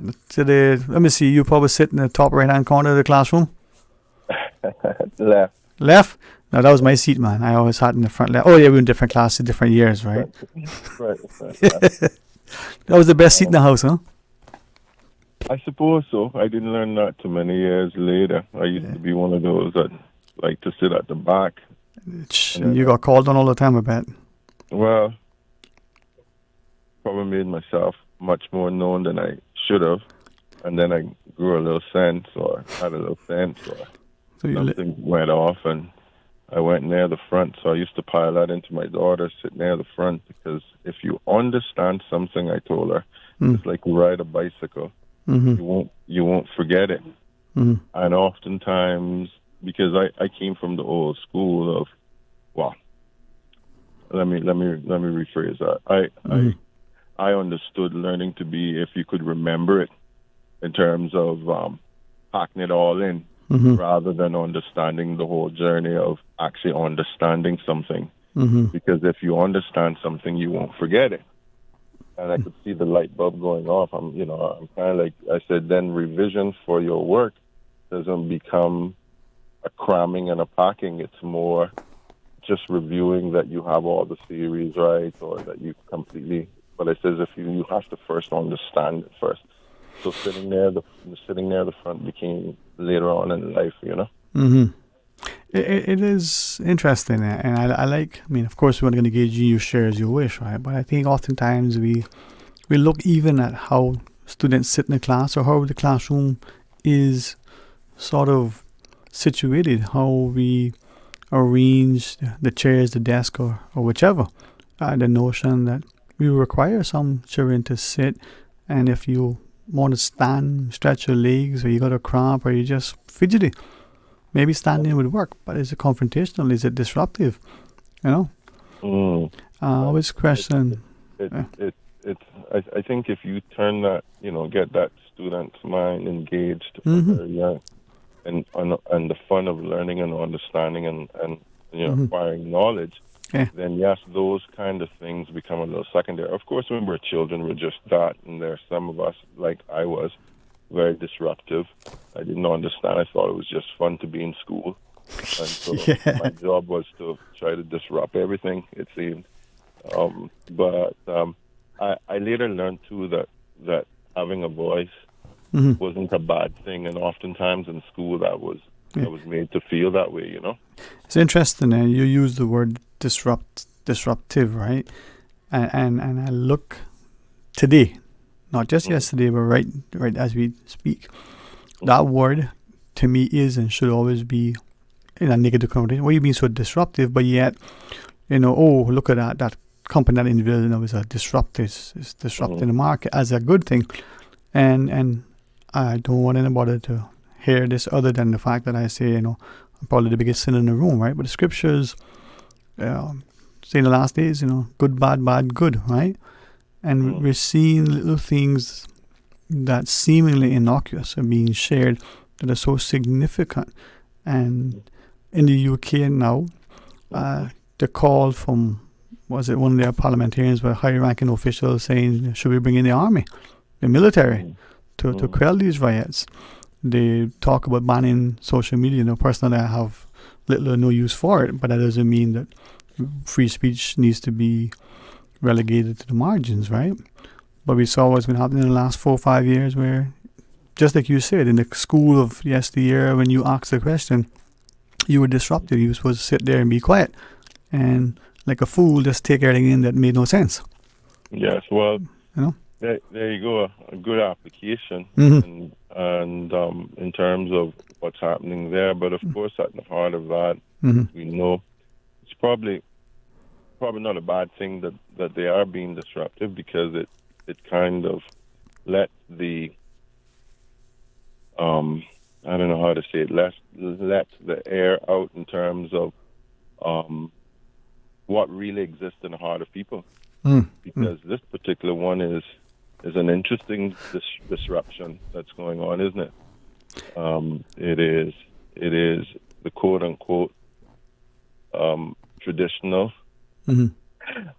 British national, as I understand it, who are fed up with foreigners in their country and fed up with particularly people of color, it would seem. That was one of the big things that's going on. And we have people of color running scared and actually locking their doors and being very afraid. I mean, I saw some of those social media feeds that were quite scary. I think of one young lady. And you actually see that happening in America now as well, in many quarters, particularly in this very heated political season. But those things allow for us to see and not be confused about how people really feel about certain things. And I mean, if you want to pull away from that, which is not why I called, but there, if you want to pull that in locally, I mean, how do we feel? We're often made to feel very, if you use the same word, very disruptive if we're questioning certain things relative to Caymanian and Caymanian opportunities in the midst of where we're at. Right. And I don't want you to deny the opportunity to you to share about what you were calling, right? No, man. And I always appreciate the fact that you, thankfully, like many, willing to voice your opinion. You have a voice and you will use it. So, at the peril sometimes, but go ahead. Yeah, so please, disruptive. Please share as you wish, right? And but as you share that, again, I'm just one of those who loves to learn. I genuinely like to read. I like to learn. I'm grateful that my parents, and I thought that was the norm, only to realize that it isn't. My parents encouraged learning, reading, questions, right? And they allowed differences of opinion. I've said this once or twice publicly, and I'll probably say it more until people say it's wrong to say, but they allowed us to disagree, to argue, to debate, to discuss amongst ourselves. And there were only two rules as I understood it, right? One, you had to do so in a respectful way, no cussing and carrying on, right? Doesn't mean you couldn't get loud and express yourself with, as I would put, with, immense passion, right? But you couldn't, if you couldn't talk with a cussing, then really it didn't work, right? When I say cussing, it doesn't matter. You could use a word, to emphasize perhaps. The second thing is absolutely, even in my mind, more important. You had an opinion. My mother would say it's probably not the, it's certainly not the only opinion, probably not right, but even if it isn't, or is, it's not the only opinion. So you need to respect the opinions of your siblings, and they have an opportunity to share. If you can't do that, then be quiet, right? Okay. We're losing, or probably have lost that in our society globally, right? And as I look at what is, and I say this as if it's only you and I talking and recognizing that it could be misunderstood, misconstrued, or maliciously. I'll be maligned for it because it's incorrect, right? But how much of the so-called trusted sources are trusted? How much are objective, impartial, and timely? How much are accurate? The so-called fact check, right? What was it that U.S. President Reagan would say to his counterpart, President Gorbachev? Trust but verify, right? We're not able to trust, and very few are able to verify, right? And then this is why I like with you, we can have a discussion. We can disagree on the points. We may agree on some, but there's a respect, and that's lacking. That's just so unfortunate that we can't have that in our parliaments, at our dinner tables, or we're divided along color, economics, ethnicity, education. It's so unfortunate, man. It's really, really unfortunate that we can't have meaningful dialogue anymore. Well, I mean, at the heart, many times of disruption is people who feel like they're unheard. So they may have had a view for a while and just for whatever reason wasn't engaged or wasn't respected. And so that also falls on that's a broader picture sort of thing. So that should be emulated, for example, from leadership. I heard everything that you said a while ago. But at some point in time, there needs to be consensus. Otherwise, we have anarchy. Or you can deal with whatever system you want, and which is why we have all of the various systems of governance, if you will, that we've developed. They didn't just fall out of the sky. Right. The whole concept of democracy, or the whole concept of fascism, or the whole concept of communism. They've developed over time, and there's a thinking behind that. It's really people understanding that reality. So we live in let's just break it down. 5 of us is on a boat, and the boat's getting ready to sink, and we're all trying to make a decision about how best to deal with it. Yeah. And we have to come to a consensus. But otherwise, the boat could all go down with all of us. Yeah. Well, what's interesting, though, I mean, I know we got the news break, and I want, if you have time, to invite you to stay on a second, because I want to ask you. Definitely, but because I didn't get to my exactly. Go ahead. But in relation to the boat isn't sinking because it's surrounded by water. It's sinking because of water getting in, right? That's right. So if we allow that thing to get into us and destroy us, so the 5 of us on the boat, if 4 are bailing and 1 is taking and punching a hole in the boat bottom. But hold on, that's what I was just going to say. You can't limit that hole, though, to just being... The water doesn't necessarily need to come in just from a hole. You could have rough seas that has nothing to do with the boat. This is it, right? And who's at the helm, and how are all on the boat sort of coordinating their efforts? We have to take the break now, my friend. But the point from that is that you need to come to some agreement about how best to do it. That's it. And so when you come back, don't forget your point. I also want to ask, if you would remind me, ask about the UK and what their media accounts for the longest of time have been sharing relative to the UK citizens, talking about the change in society, their question about employment, going to certain quarters, and the challenge to their jobs and all the things, right? So now you're going where I wanted to go. So all right. I'm looking forward to that. Okay. Well, I appreciate your time. To our listeners, we're going to take the news, and the wonderful gentleman on the line will stay, and we'll chat. So stay tuned. You deserve a unique vacation this year, one with easy non-stop flights from Cayman. Cayman Airways offers more non-stop flights to and from the Cayman Islands than any other airline. Now you can add Panama and Los Angeles to your travel bucket list. Skip the hassle of connecting flights. Panama is just a 2-hour non-stop flight from Cayman. And Los Angeles? Get there in less than 5 hours non-stop aboard Cayman Airways. Call 949-2311 or visit CaymanAirways.com to book your Los Angeles or Panama getaway today. The rich flavors of Italy just arrived at Subway. Say ciao to the Italianos. Our 3 new Subway Series recipes, carefully crafted with an Italian flair. Try the Hot Shot Italiano for an enticing and zesty touch. The tastier than ever Ultimate BMT, generously stuffed with a mix of ham, pepperoni, and salami. Or go all in with the creamy chicken bacon Alfredo. New Subway Series Italianos. Chef-crafted greatness in every bite. Elevate your game only at Subway. Delizioso.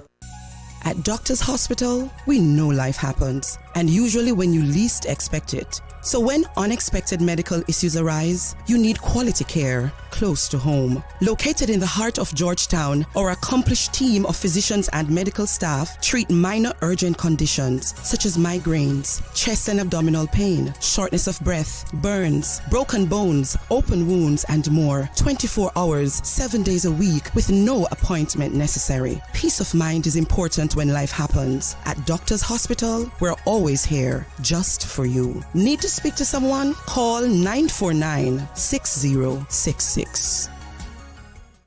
She hear clunk and her car stop. I was just about to send her some money, so I send it straight to her JN money transfer card. It cost me less, and perhaps she use the card pay the garage right away. She'll get discount through the JN Rewards program in Jamaica. This card make things easy. You can even get funds at any multi-link ATM. JN Money Transfer Card. Fast, affordable, convenient. Tell your loved ones in Jamaica about it. Sign up is free. This is the People's Radio Station.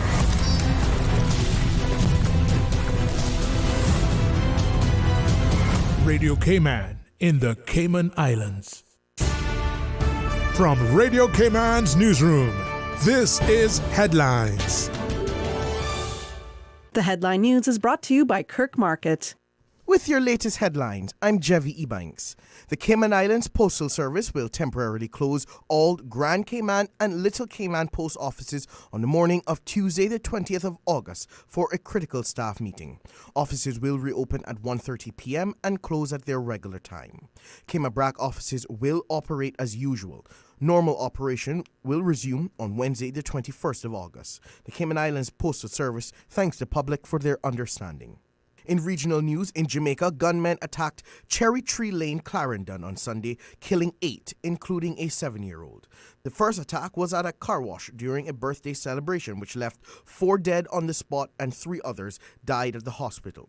Victims include Cavell Daly, 27, Lawrence Francis, 50, Diamond Bennett, 20, Aidan Bartley, 7, Errol Stewart, 58, Jermaine Booth, Courtney Messam, and an unidentified woman. Deputy Commissioner Fitz Bailey called the attack an act of terrorism. The National Security Council held an emergency meeting today. In Anguilla, a Sunday night shooting near Sandy Ground Pond left 1 dead and 2 injured. The Royal Anguilla Police Force believes foreign nationals were involved. The incident occurred during the 2024 Anguilla Summer Festival closing ceremony. The Royal Anguilla Police Force is investigating and urges anyone with information to come forward. That is your latest headlines. I'm Jevi Ebanks. www.radiocayman.gov.ky. Check out our social media pages: Facebook, YouTube, X, formerly Twitter, Radio Cayman Headline News.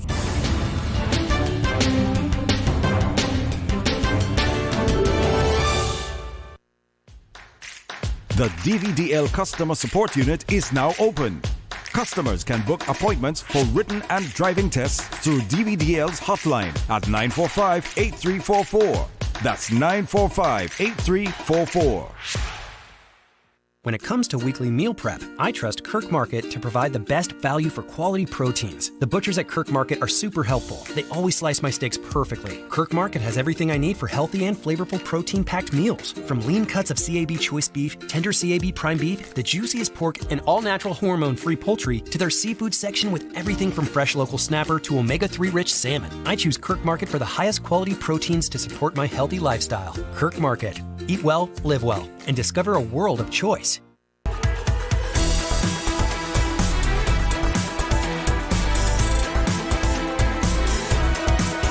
Radio Cayman Talk Today continues. Hey, welcome back, and it is open line as we had a caller on the air who was kind enough to just hang on. Hey, thank you. We'll get to what you call for, all right? So thanks for hanging on. No worries, man. I use your 800 number, so somebody else paying for it. That's good. Yeah, but you know that. Nah, let me leave that alone for now. Yeah. But thank you for using it. Get it out of us somehow the way. No free lunches, they say, huh? Yeah. All right. I listened to you. I was looking at the message somebody sent, so I can listen to you and we can talk, right? No, well, you'd raised a point going into the break asking about that UK thing and the changing society and jobs. What was the point that you were kind of building on? You say that might tie into what you shared, right? Well, that's a good point, yeah. You want me to go ahead?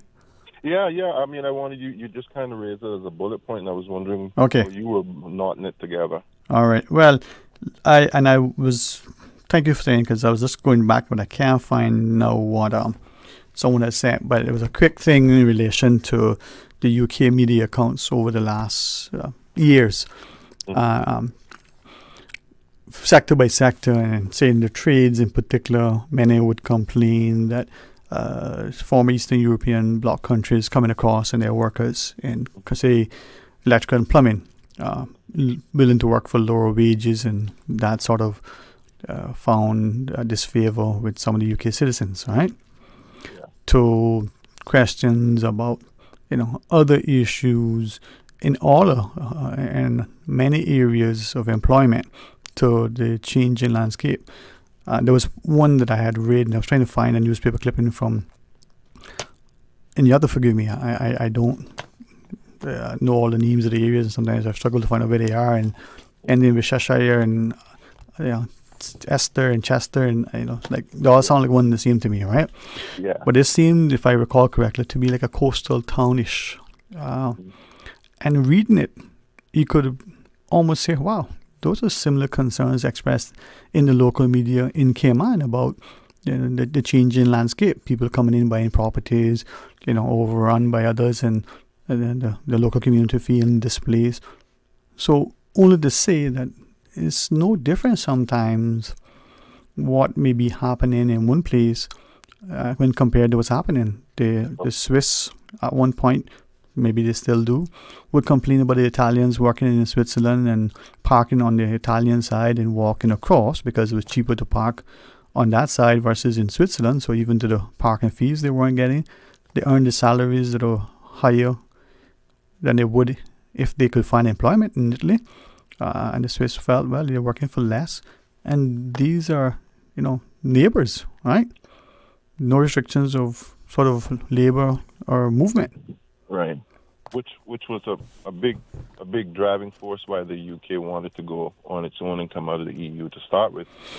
At the time, well, that was at the heart of it, and voted it, and the majority won, right? But those what I'll say to that is, Sterling, is I have no problem with the people affirming themselves in the space that they call home, right? And in our context, we call it the navel string area, and there are obviously vast differences, not the least of which would be the size, and so some things can't just be, you can't just transport a same situation that's from a place that's tens of millions of people, a space that has very limited resources on many levels, and so you have to be able to ring fence certain things. But having said that, those issues like that is very different from what I call the heart issues, and people dealing with things like where they are in regards to the existence of other human beings, whether it's based on skin color or otherwise. Those are very separate issues. They may tie and get wrapped up in some areas and some ways, but so in the Cayman context, it matters not to me whether you come from Timbuktu or from Jamaica next door, for example, to use that. And Timbuktu is a real place in Africa, for those who don't know. It matters not whether you come from there or you come from there, or you come from Worcestershire, like you were just, wrestling with, or you come from, a town in Pennsylvania. The reality is that there are limited opportunities, and it should not be nothing wrong for the Caymanian trying to assert themselves in this very real economic miracle as we know it in our context. So yes, being able to extrapolate and pull away and remind people that, hey, you come from a very big place that you are wrestling with the very same issues. Don't make me feel guilty for saying we have too many work permits, or we need to slow down on work permits so that our people can necessarily make it, so that the Caymanian people can make a living in their own home. You know, very separate from you having a real challenge with deciding whether you want to accept the black person or not. Two very separate things, and we need to keep those very different, because I certainly see them as different. Yeah. And as I listen to you, it's not even so much making a living or capitalizing on economic success. It's not feeling displaced. Like you belong. No, all hand in hand. Yeah. Which is why I have a huge problem. Huge problem with, for example, this new building statement, this new what we call it, the planning statement or something. Yeah. As I mentioned on the radio the other day to you in your conversation with Clydas and the group, I fundamentally disagree with pretty much nearly everything we do there, because I think at the heart of what we're doing is really just facilitating what we have, just on a much bigger scale. Right. I want to. And we can talk about that if you ever choose to really have that conversation with me and pull me in, because I don't think there's a clear understanding about what I'm saying. Or at least I'm getting that sometimes. Right.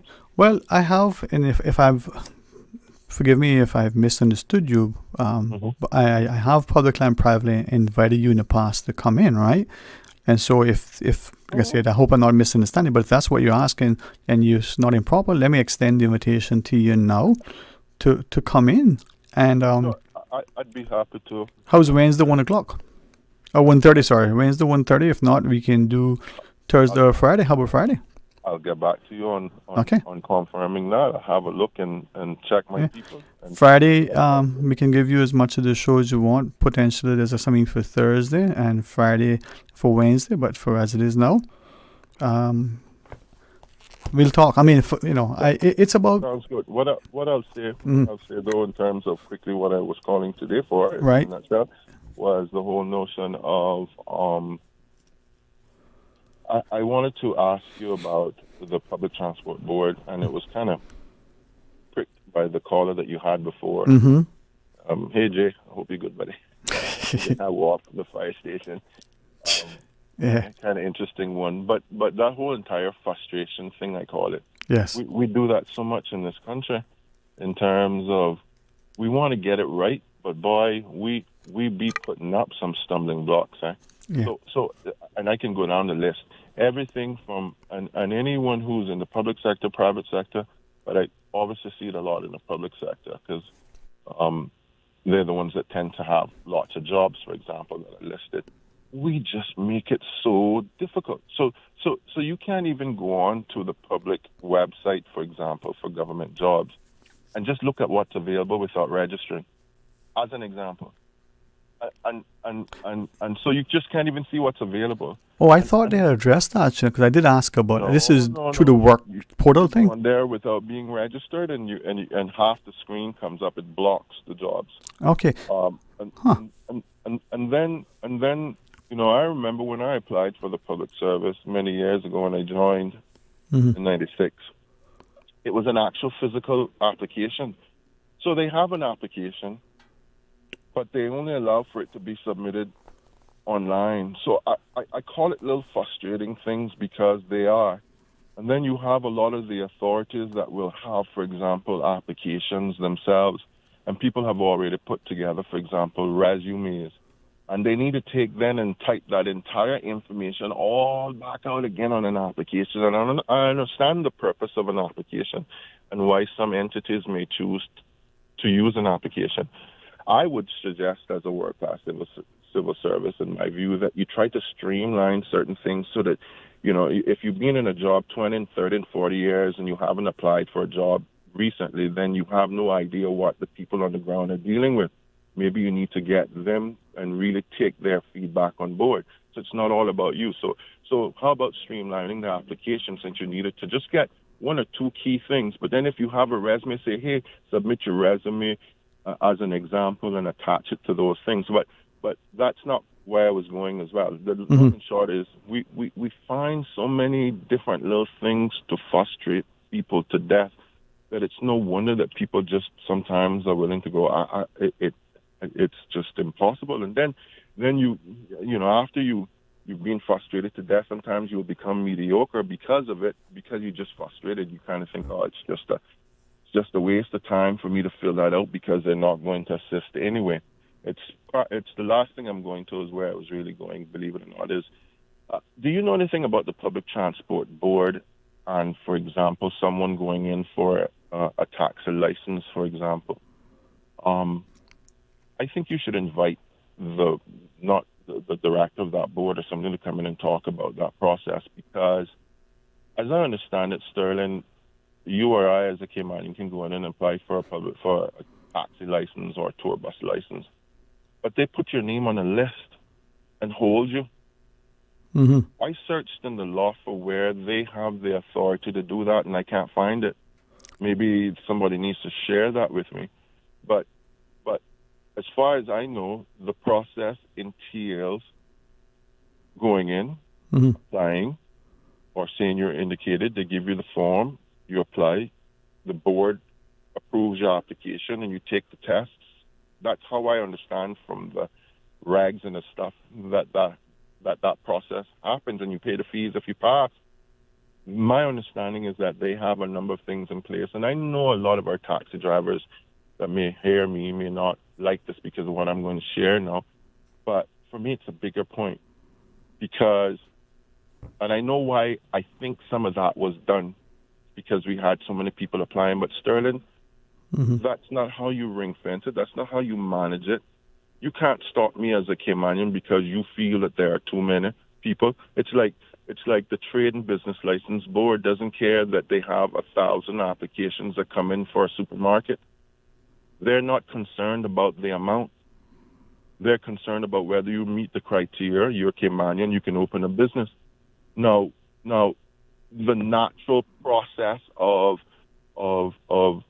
if you will, the competition system, the laissez-faire, the free market system will dictate and flesh out in the midst of taxi drivers as well. Do they have a number, for example? So let's just say I'm using arbitrarily. Let's just say there's 400 taxi drivers listed on their books. Do they know how many of them, God forbid, have passed? Do they know how many of them are not operating? They just have a license. I know at least 2 people who's sitting, for example, on a license, just have it. I got a taxi license, but they haven't driven in years. Do they know? So there are people who will not. It is a business. It's a self-employed business. You get to decide on your hours and what you do and how much you do, and maybe your payback would be. It shouldn't be, I'm going to ring fence it so that 200 get, and hey, I'm going to run myself to death because I want to go into the dock and make $100 for the day, and I don't want you to make $100 for the day, so I need to keep it to me. That's not how it works, Sterling. We're all Caymanians. What makes you what allows for you to have a license and I don't have a license, for example, just because you got there first? That's not how the system works. So are you... As far as I know, the process does not entail a holding up of them arbitrarily deciding on some list who gets to go. How is that list managed? So almost de facto there's a moratorium without it being official. Is that implicitly what is being shared? That's basically it. And so who's managing that list? Who pulls from that list? How do they determine who comes from that list? Yeah. Why do we even have a list is what I'm getting at. In my view, we shouldn't have a list. Yeah. Especially if you're saying that there is, a particular criteria there what it should satisfy, and if they meet it, then it should be able to be granted. That's right. And if the government wants to extrapolate, if our leaders were sensible, they would be allowing for things like that to happen uninhibited. And I'm assuming that policy has come down from somewhere. And I say policy loosely. I don't see it anywhere in regs that allows for them to do it. So you can't hold me up from my application process if you don't have the authority to hold me up. Right. So as an example, they should allow for it, though, because if they are finding that 600 people are going into taxi, for example, then they need to be saying to themselves, excuse me, I have my window open and client taxi up top is making some noise, but you know, they that should allow for them to ask some questions. Why are Caymanians going there? They can't get a job somewhere else. What's happening? Right. They're trying, but then you have the very government itself frustrating you in this kind of manner. For example, you know, it's very small things like this, man. That is very. Well, maybe I'll just ask a question, and likewise invite you if you do the same and fair, you know, share what you find out, right? Thanks, I will do. All right, let me know about the upcoming thing. Cool. Thank you, I shall. All right, thanks very much. And always appreciate when people are willing to engage. I'm told we have a quick, very short break, a couple of calls, and we're going to take those without the plan, and then we'll join the callers right after. Summer's heating up, and so are the good times. Whether you are out on the water, enjoying the beach, or gathering with colleagues for an office bash, make it a feast to remember with Subway. From assorted sandwich platters to mouth-watering cookies, our catering menu has something for everyone. Perfect for groups of 5 or more. For food that's fresh, fast, and perfect for any occasion, choose Subway Catering. Visit subway.ky for catering options. Subway. Eat fresh. Discover your dream home with Cayman National's home loan. Get up to 95% financing, repayment up to 40 years, and just a 0.5% commitment fee. Your interest rate? Depending on your risk factors, it'll be fixed or variable. Plus, you get a pre-approved credit card. This is a limited time offer. Dial 949-8300 or email lending@caymannational.com today. At Doctors Hospital, we know life happens, and usually when you least expect it. So when unexpected medical issues arise, you need quality care close to home. Located in the heart of Georgetown, our accomplished team of physicians and medical staff treat minor urgent conditions such as migraines, chest and abdominal pain, shortness of breath, burns, broken bones, open wounds, and more. 24 hours, 7 days a week with no appointment necessary. Peace of mind is important when life happens. At Doctors Hospital, we're always here just for you. Need to speak to someone? Call 949-6066. When it comes to weekly meal prep, I trust Kirk Market to provide the best value for quality proteins. The butchers at Kirk Market are super helpful. They always slice my steaks perfectly. Kirk Market has everything I need for healthy and flavorful protein-packed meals. From lean cuts of CAB choice beef, tender CAB prime beef, the juiciest pork, and all-natural hormone-free poultry, to their seafood section with everything from fresh local snapper to omega-3 rich salmon. I choose Kirk Market for the highest quality proteins to support my healthy lifestyle. Kirk Market. Eat well, live well, and discover a world of choice. The offices of dermatologist Dr. Wayne Porter will be taking appointments August 15th to the 20th at his Crew Road Clinic. Appointment slots are limited whether you're seeking advanced skin care, Botox, filler, cosmetic skin enhancements, or simply looking to reduce wrinkles. Dr. Wayne Porter offers a full-service dermatology and dermatological surgery practice. For more information, email Dr. Porter Cayman at gmail.com. That's drportercayman@gmail.com. Call 946-9020 to book your appointment today. That's 946-9020. Radio Cayman's Talk Today.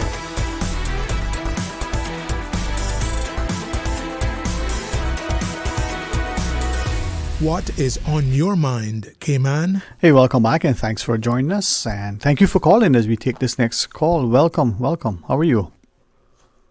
Hey, good afternoon, Dwayne. Hey, it is indeed, man. How are you? Okay, man, and you? Very thankful. Honest to God, I'm just so grateful, man. Thank you.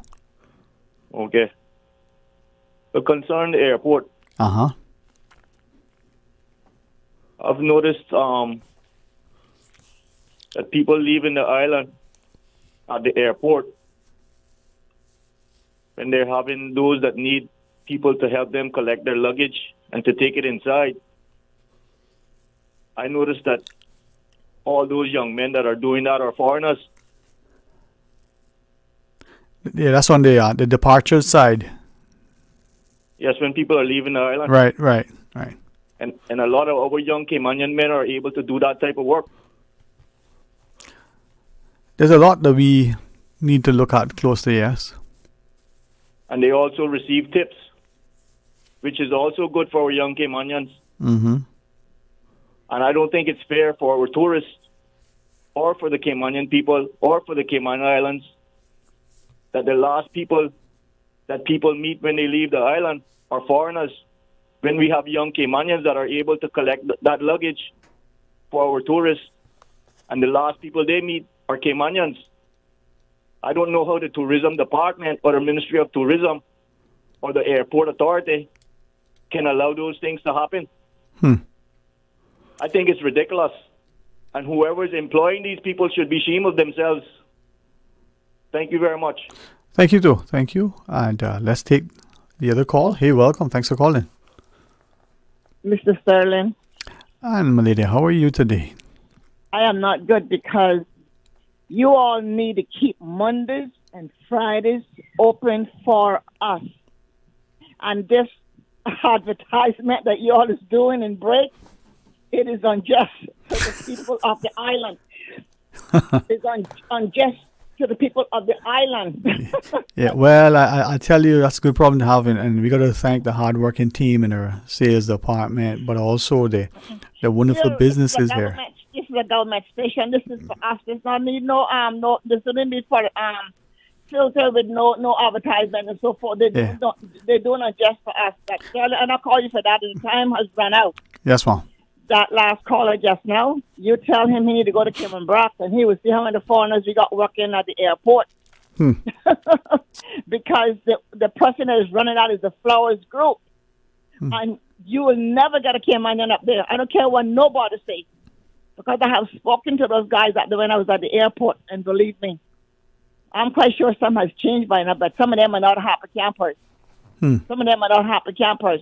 And they do make tips, and sometimes when you go up there, you know, they got 6-8 on the departure area there, and you know, there's not that many people there for them to even you know, to help, because it's not that busy right now actually. But I didn't call you for that, but I understand the Flowers Group who's doing that airport thing, and there should be Caymanians up there. We got a lot of Caymanians coming out of school every year in Sterling. I do not know where they are.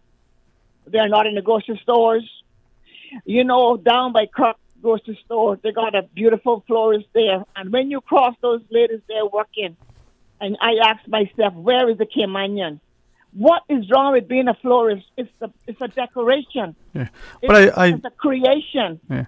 As I listen to you, though, I'm inclined to ask, as our economy has grown, our population has increased, and you know, one may be driving the other and the like.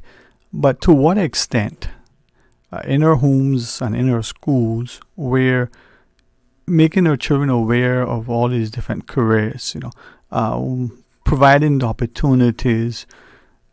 Just as an example, if a young person is either after school, weekends, during the summers, or while a young person is say at university, either UCCI or ICCI or somewhere here, wants a job, if they're saying they can't get a job, you know, but yet that job is being filled by others, if parents and schools are not encouraging or making us aware of the different areas, what are we doing for our young people? Sterling, that's a good question. That's a good question. I would love to know, Sterling, that you can only go to the school to get the education, but you have to have a future with your education while you're in school and say, you know, I want to be this when I come out of school. And Sterling, you got some parents that some of these jobs, they think it is too low for their child to go out there and be a florist or a cake decorator or a masseuse. You can go online now and take all kind of course and get a diploma offline. The people doing it coming to this island here to come my island to work. And our Caymanians, where are they? Where are our young Caymanians? Well, I think... You know what, Sterling? Yeah, go ahead. Sorry. I got this impression that if Mama has, I got like Bill. If Mama got food, I got food. Sometimes the parents is who enabling their children to, and when they get down now in age, and then they come to find out the child can't help them, it is their fault because they never pushed the child to get out there in work to make an honest dollar. Yeah, let me ask something through you, right? And you are probably right that many of us, as the parents, the adults, we may enable. I mean, that's a word I understand in psychology has a particular connotation, right? But what would you say? Scenario. Let's give a scenario. So let's say in the Cayman context, during the summer, a child is able to come to Cayman who is not from Cayman, does not go to school in Cayman, but during the summer gets work experience, an internship, maybe gets paid employment. Well, how do you, what's your response to that? Should that be allowed? Sterling, this island is so corrupted now that it's pathetic. Everybody got a string with the government, immigration, and a friend down the road to get who they want to get into in the departments and everything else. Right. The kids that are here on vacation from Jamaica, and they got to go to work with their parents. These parents that are working in these homes, those people should be ashamed of themselves to can't give these people a break to go home and spend time with their children, or they want to come here to take a time off to go and spend time with the children. You got these children coming up on the road at 6 o'clock in the morning with their parents to go to somebody's kitchen. It is so unfair. It's so unreal. These homeowners, they have no feeling for these children or their workers. No, I hear you relative to the compassion and perhaps the sensitivity we should have, but can I turn that coin over and also ask that child who is accompanying that parent who is on a work permit, the caregivers or the like, can go with the parent to that workplace during the summer. Do you think the same accommodation is afforded to the parents who are here, the Caymanian parents, in the summer, and taking the child to his or her workplace, in the office, in the government building, in the private sector, in the supermarket, wherever that is? Can that Caymanian parent in Cayman take that child to the workplace like the foreign national on a work permit can take the child visiting? I don't know, Sterling, if it can happen, but I tell you one thing, a lot of them is having the kids on the jobs with them, sitting on the chair while they're ringing the registers up. And the Caymanian children, if they got to go to the office, they'll say, well, the dad is coming to pick them up, or the aunt come pick them up within 45 minutes an hour. I don't think that you got too many parents here as Caymanian got their kids up in the office now, watch them working, irritating them. They want something to drink. They want something to eat. They want to go to the bathroom. Yakety. Parents don't want that on their job because they can't focus. And the first thing they say, oh, you can't get a babysitter? We can let you go. But this is what I'm asking, right? If But these guys can bring their people here and work with their child alongside of them and send them back home, and everything is fine and dandy. Well, I appreciate you sharing, and I know I don't wish to disrespect, Russia, but anything quickly you want to share with us before we go? Yes. The guy was talking about a tax of business. Sterling, that tax of business is a total ripoff. It is all about paper Caymanian getting a tax license. The first place that some people are telling these guys, I will not call on him, go to the taxi and get your license. And they put you on hold, which, like that guy said earlier, they ain't supposed to be doing that. If you pass your test, you have a taxi. There should not be no listing there telling them that we're going to call you when somebody did or when somebody lead a tax to business. That's the theory that they got out there telling people. I have heard it from the horse's mouth, hoping that somebody would die. And when somebody died, it's not a Caymanian full of the seat, and 95% of the time it's a Caymanian dying.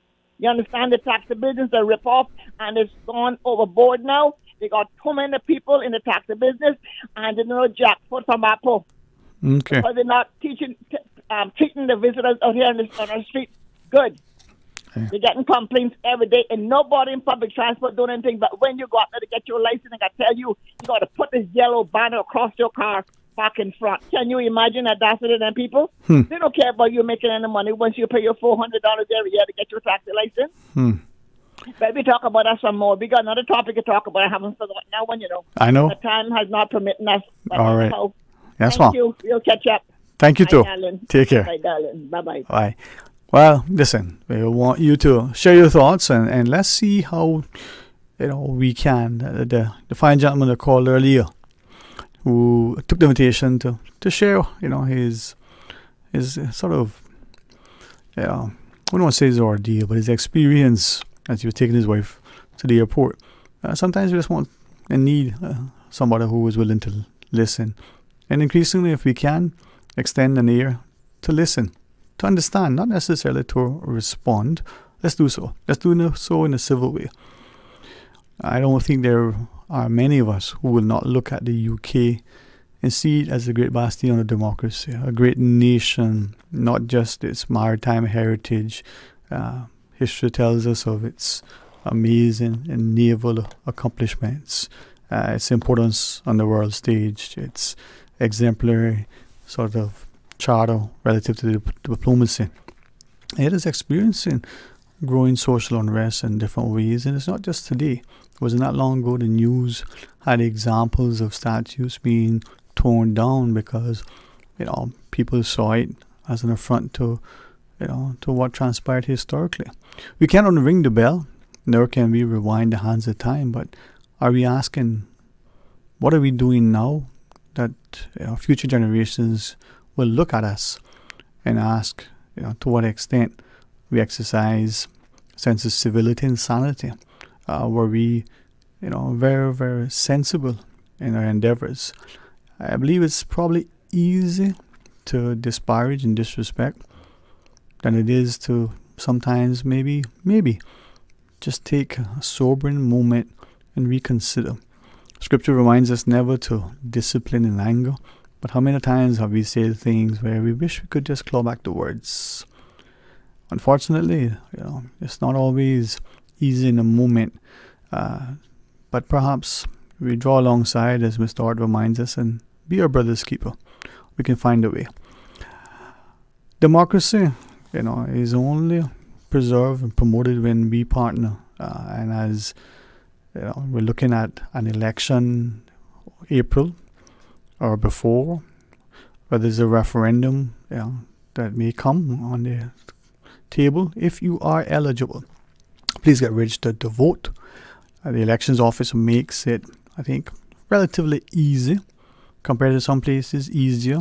Maybe at some point it may become even more so. But for now, get registered to vote, participate, champion the things that you believe are important, challenge the things, even if it's the status quo.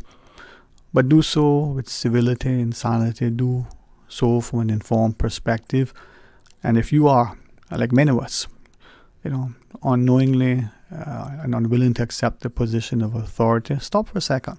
Whether uniform, title or rank, or the office you occupy, respect that we are many times, even without realizing it, unknowingly, we are in a serious position of authority. From the parent to the police officer, to the pastor to the politician, from the gate attendant, to the receptionist. That person is in some form or fashion, at that point in time, in a significant position of authority. Are we exercising our actions with humility, honor, and respect? Or are we, just because of that moment, wielding that power and that might because we can, whether through the pen or the checkbook? Listen, we get it right if we do it together, and together we will make it better. So let's stand united if we have a shared objective and ethos of a society that is civil and safe, one where our personal security is championed, where if we pursue economic endeavors and the entrepreneurial effort means that we'll be rewarded materially, hey, that's fine. But let's ensure that we are safe. Please join us tomorrow for more talk today after the midday news. Ask you always, make your efforts matter, make it positive and productive, and be purposeful in all of your endeavors. Until tomorrow, be blessed. Talk Today is brought to you by Subway, open 24 hours in Countryside, Anderson Square in Georgetown, and Centennial Towers in West Bay. And by the Ministry of District Administration. Explore your history, explore your land, explore your sister islands. And Cayman Airways. Call them on 949-2311 to book your nonstop flights to Los Angeles and Panama. And Doctors Hospital. Peace of mind is important when life happens. Doctors Hospital, always there for you. Call 949-6066.